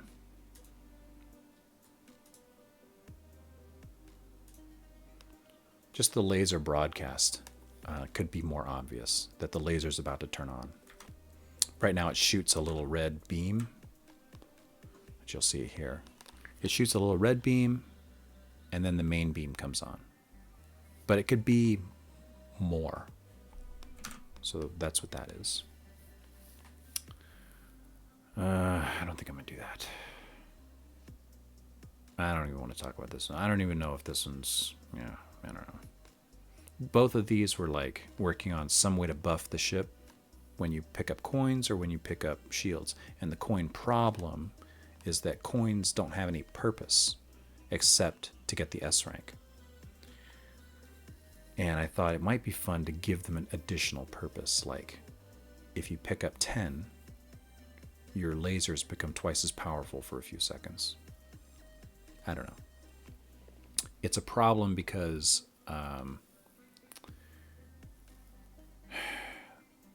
the coins are a little vague right now. I mean, they look like coins. So the implication is you can buy stuff with them, which you can't. But then it's also a problem implementing that, right? So like if I did, for example, implement a buffed, some kind of shooting buff when you get the coin, or when you get 10 coins. If I implemented a shooting buff, then you need more things to shoot, which means I need to go through all the levels and like tweak them all a little bit to add more targets, right? It's a balancing problem. If I add a buff, then I need to balance things on the other side by adding more things that the buff can be used on. It's like a chain of problems. So I don't know if this is a good idea. I did an initial implementation and it works and it's kind of cool, but it caused a bunch of new problems. So I think the coin problem might be solved by just making the coins not look like coins. Then people wouldn't expect you to be able to buy things with them. If they don't look like money, people won't expect to be able to spend them. Maybe that would solve part of the problem in a different way. Anyway, I'm still thinking on these. And then, of course, I've got to do the boss for this initial set of levels, then Act 2 and its boss, and Act 3 and its boss. Localization is way down here. Yeah, they have. In fact, initially they weren't. I never thought of them as coins. I call them pickups in the game because I'm vague like that. And I'd never intended them to be coins. I never intended people to be able to buy things with them. But they ended up looking sort of like coins. They're round, and they kind of rotate there. Right, these guys. They kind of look like coins. And people started calling them coins. I call them coins now. It's not really even a problem. Because if you don't know what they're for, don't get them. And you won't get an S. And if you don't care about the S, fine, get an A. You're fine, right? It's like a way to self-regulate the difficulty of the game, right? You're not choosing a difficulty level. You're just saying, I don't want to do that challenge and get all the coins because I don't care about the S. So the game will be easier for me. If you want the S, it's harder because you have to get all these, and some of them are a pain in the neck to get. Some of them on some of the levels are placed in places that it's like, you're an asshole for putting it there.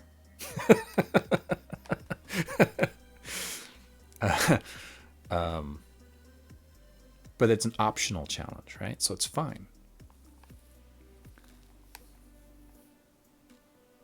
So on the one hand, if I didn't make them look like coins, people wouldn't expect to buy things with them. Maybe. But I'm not sure what to make them look like. Everything I think of to make them look like I can make them look like gems or balls of energy or whatever. There's still an expectation that comes with the appearance. What happens? Oh, I just got all those things. What happens now? What do I do with them? What did they do to me? Right? So maybe it wouldn't solve the problem, and I still need something.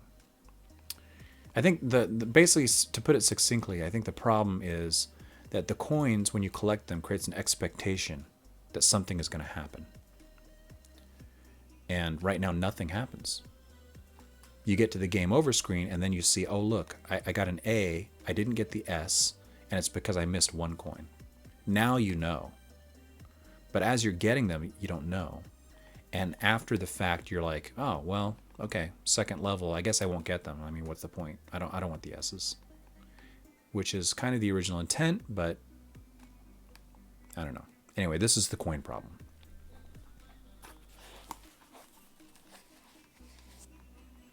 Yeah, so I mean, there's coins to collect and there's people to collect, and they both have the same meaning, really. You need them to get the S rank. And I thought with coins, it might buff your shooting ability. With people, it might buff your shields for a little bit.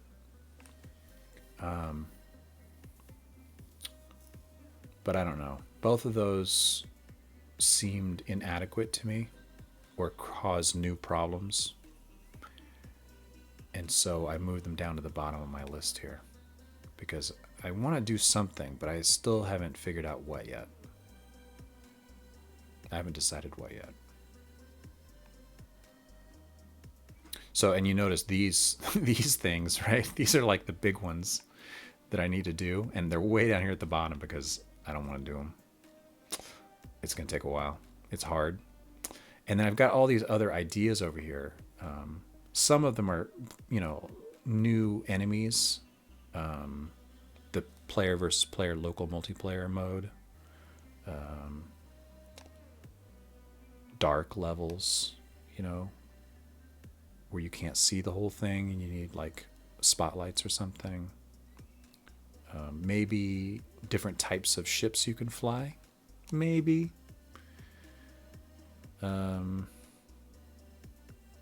Different types of enemies, right?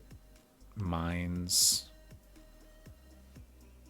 Mobile enemies. Bunch of stuff that I'll need to move some of these into the to-do. Some of these are just ideas, but some of them I want to do for this. Like if Act 2 is an ice world, then I'll need a whole slew of ice enemies. Right? So this Act 2 is actually probably 20 different tasks, and Act 3 is 20 more. This is why I gave myself 6 to 12 months in early access. It's a lot.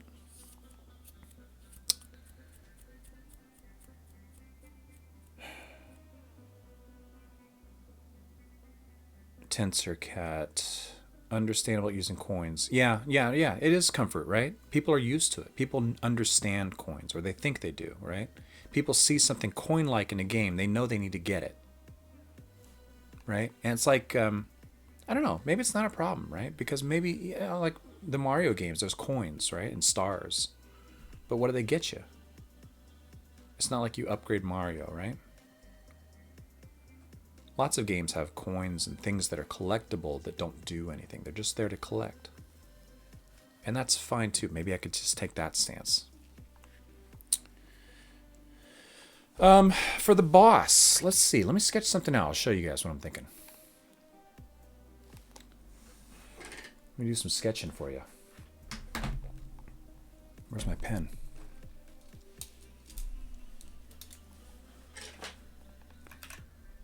So, boss. I'm thinking scale-wise big, right? So like here's a level, right?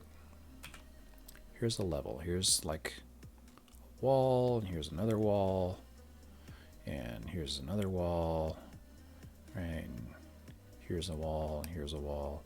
And down here you collect the, here's your reactor core, and you get the reactor core with your ship, and you're beaming it out, right? And you fly out this way, and right, you escape the level. And then you come into a new level. This is the final level with the boss, right? You're flying in to this new level. Here's your ship, and you see the boss, and the boss will be like this, okay? Gigantic. This is the scale I'm thinking of, right? It's huge. It's not going to fit on one screen, right? Your screen size is something like that, right? That's the screen size. That's a gameplay area, right? And you're this big. And you fly in, you see this guy. And he's going to have a bunch of laser turrets all over him. Right? Just blasting bullets at you. And each one of these turrets is going to be powered by a reactor core.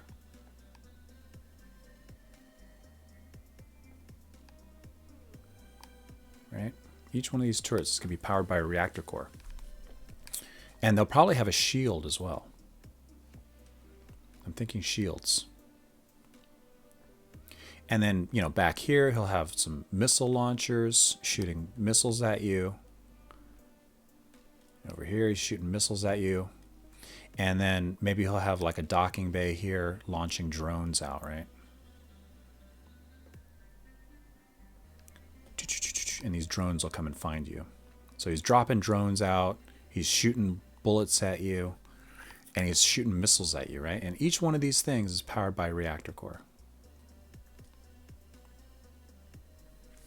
So you're flying around and you're trying to disable it, right? So you'll have to fly over here, blast this guy, blow him up, get through his shield, blow him up, grab the reactor core, right? You'll have to grab this reactor core, pull it out, and then throw it to your mothership.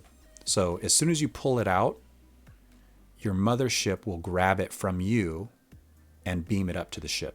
And then you go on to the next one, right? And so it's like, I don't know, it's like this massive thing. You have to be flying all around it, dodging its bullets, killing all of these things, grabbing all of its reactor cores, and throwing them back off to your ship.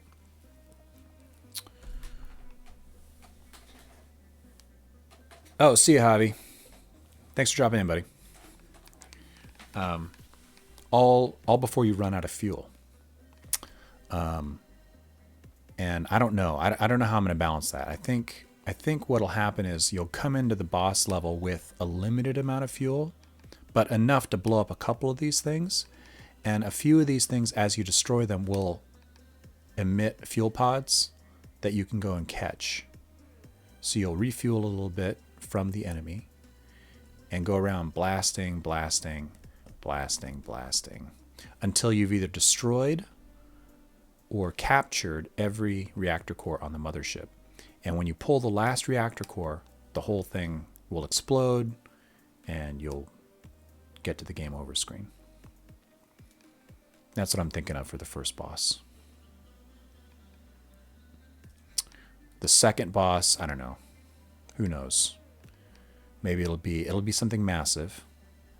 Maybe it'll have giant arms with big claws.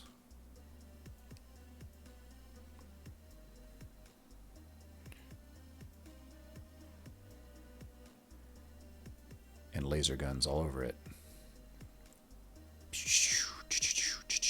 Double turrets on the next boss. Or big lasers. Something like that. Oh, cave worm. Big teeth.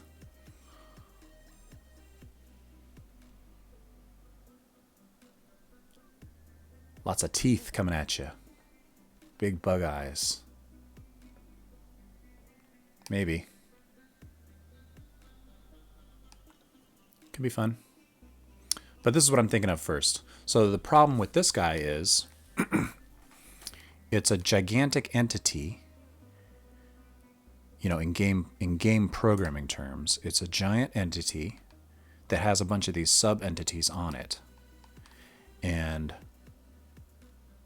these things, like this turret and this turret and this turret, they can all work independently, doing their own thing. And when you destroy them, they destroy. The reactors, when you pull them off, right, or destroy them, they need to signal to this guy. Like this guy knows he has 1, 2, 3, 4, 5, 6, 7, 8, right? 4, 8. He'll have 8 of these, right? Say. And as you destroy these or retrieve them, the counter goes down. It's like it's acting like it's health, right? And so they'll need to signal to this guy that I've been taken. And when it gets down to 5, maybe it's attack, maybe its movement pattern changes. Maybe it spawns new turrets, right, to replace the ones that were destroyed before. So it'll have a bunch of behaviors in the main thing based on what's going on with all of its subcomponents. And yeah. And then, yeah. Anyway, I've never built anything like that. I've never built a boss before, and I've never built something so big that had a bunch of different components to it like that. So it'll be an interesting challenge, but it's one that I know I can do. I just haven't done it. So I don't know. Maybe doing that boss would actually should be higher up.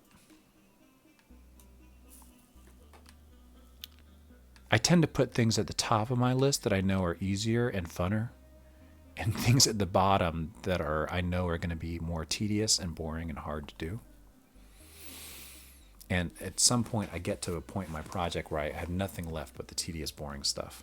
So maybe it would be better to do some of the boring and hard stuff up front and leave some of the funner stuff for later, so I kind of intermix it a little better. Maybe. You do the boring stuff first. And then, so the fun stuff is like a reward. You get to do the fun stuff after you finish the boring stuff. You eat your vegetables first. See, I eat my dessert first.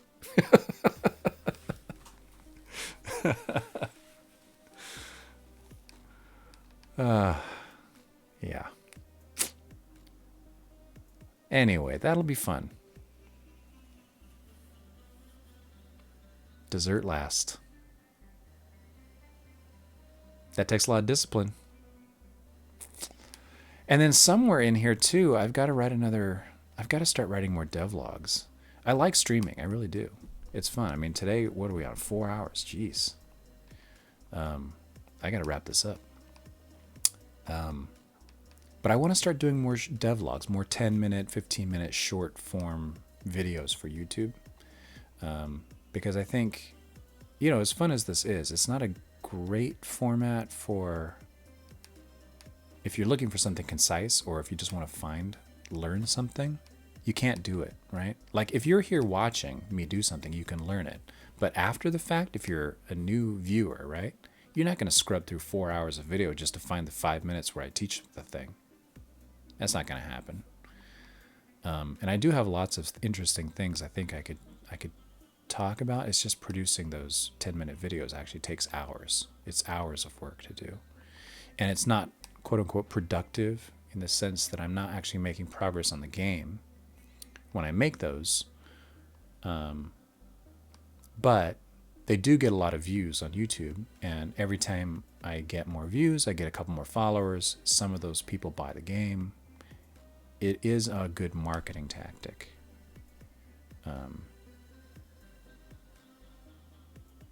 Everybody who knows about the game is a potential buyer or will share it with people who are potential buyers.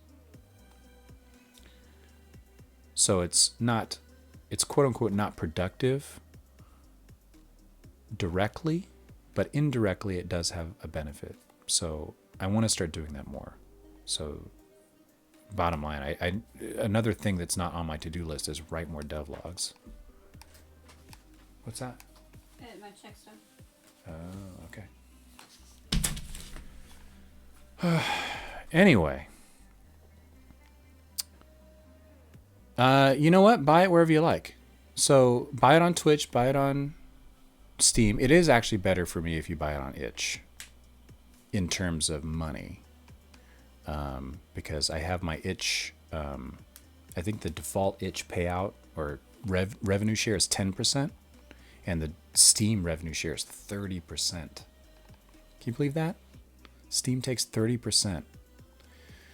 And itch takes 10 by default. I think I left itch at the default. So it is better monetarily for me if you buy from itch.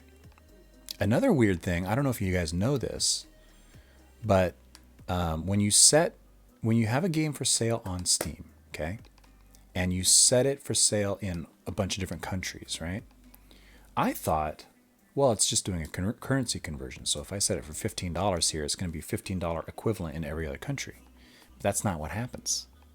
It sets it to a value in those countries that is equivalent in terms of buying power, not currency conversion. So when people buy my game in, I don't know, Brazil, for example, I only get like $5. It's $5 US because that's just the going rate. If you charged more than that for this price of game in some countries, they would just pirate it. They wouldn't buy it. But that's another thing. Itch doesn't do that. It's just $15, I think, no matter what country you buy it from. So across the board, it's better for me if you buy it from itch from a monetary standpoint. From other standpoints, it's maybe not better. I mean, there are advantages to having just one store, for example. It's tough to support 2 stores, and I'm looking at supporting 3, maybe 4 stores before launch.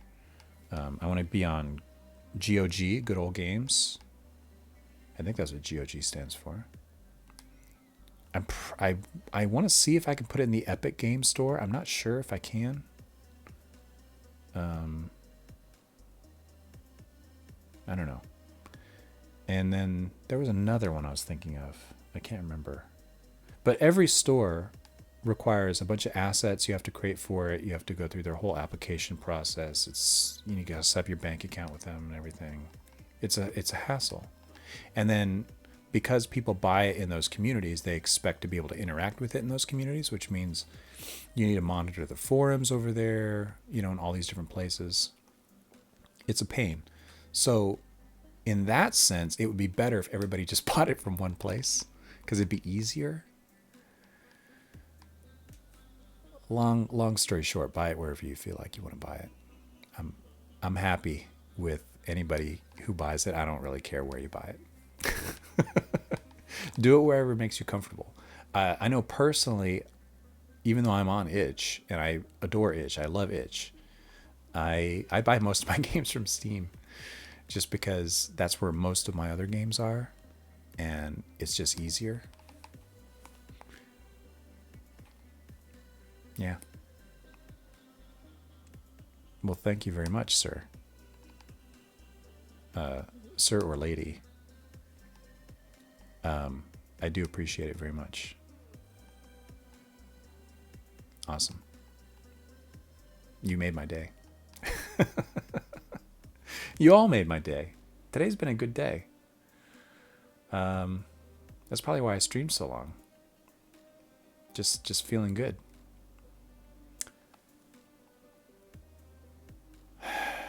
Yeah. So let's see. Let's recap. What did I do today?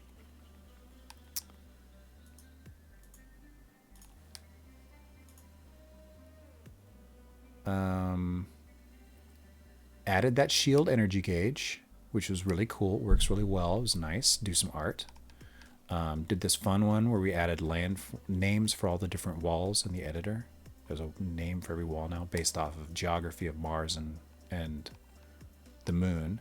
And I can add new names pretty easily. I'll probably add a bunch of ones for friends of mine and stuff. The droopy wall, the droopy crater, stuff like that. Yeah, maybe I'll name one after. Oh, you know what I could do? Oh, wow. I could add a channel reward for that, right? Name a wall, and you guys could spend your channel points on that. Yeah, I'll do that. Fixed a bug in Nakama, and we also moved the Nakama task from in progress to done by moving 2 things out of it that I don't need to do right now. So the next thing up for me is going to be deploying Nakama onto production and then releasing this build out to the public. I haven't done a new build in 2 weeks because this has been holding it up. But now that this is done, I can move on to this. This should take me a day or 2, and then I can release this new build out to production, and everybody will get it next week, hopefully. So that feels good, being able to make progress. I was hoping I could do a release every week, but I knew the Nakama server setup would take a while. But now that that's nearly done, it's going to feel good. And then I can move on to this one next, which is a way for everybody to share. You can create your campaigns and then upload them to the server. You can browse them, download them, and so people will be able to share the levels that they've been making with each other and play them. So one of my hopes for the game is that enough people play it and make levels for it that I don't have to make all the content for the game. You know, and it has a life that extends much further because of that content that all the players are making. That's my hope. We'll see. We'll see how it pans out. Yeah, so I'm going to work on that off stream, and I'll save the funner stuff, the more visual, more interesting stuff for streaming. Probably working on sound effects next week. Maybe doing some of this stuff. Oh, maybe this one. This one. Maybe this one. This one. We'll do some of this funner stuff next stream. So the next stream will be Tuesday night, and then again on Saturday. And look for a new devlog, a short form 10-minute devlog next week on my YouTube channel. Thanks everybody for dropping in. Go to gravityace.com, join the Discord server, follow me on Itch and Twitter, wishlist the game on Steam, tell everybody you know about it. And then before we go, who should we raid? We have a pretty good group here. We should raid somebody. Let me see if I can find somebody to raid. Who's on right now? Oh, I know who we'd raid. We're going to raid Spherus, you guys. Spherus is a friend of mine. She's great. And I don't know what she's doing. She might be playing Cities Skylines, or she might be programming in Unity. But we're going to head over there right now.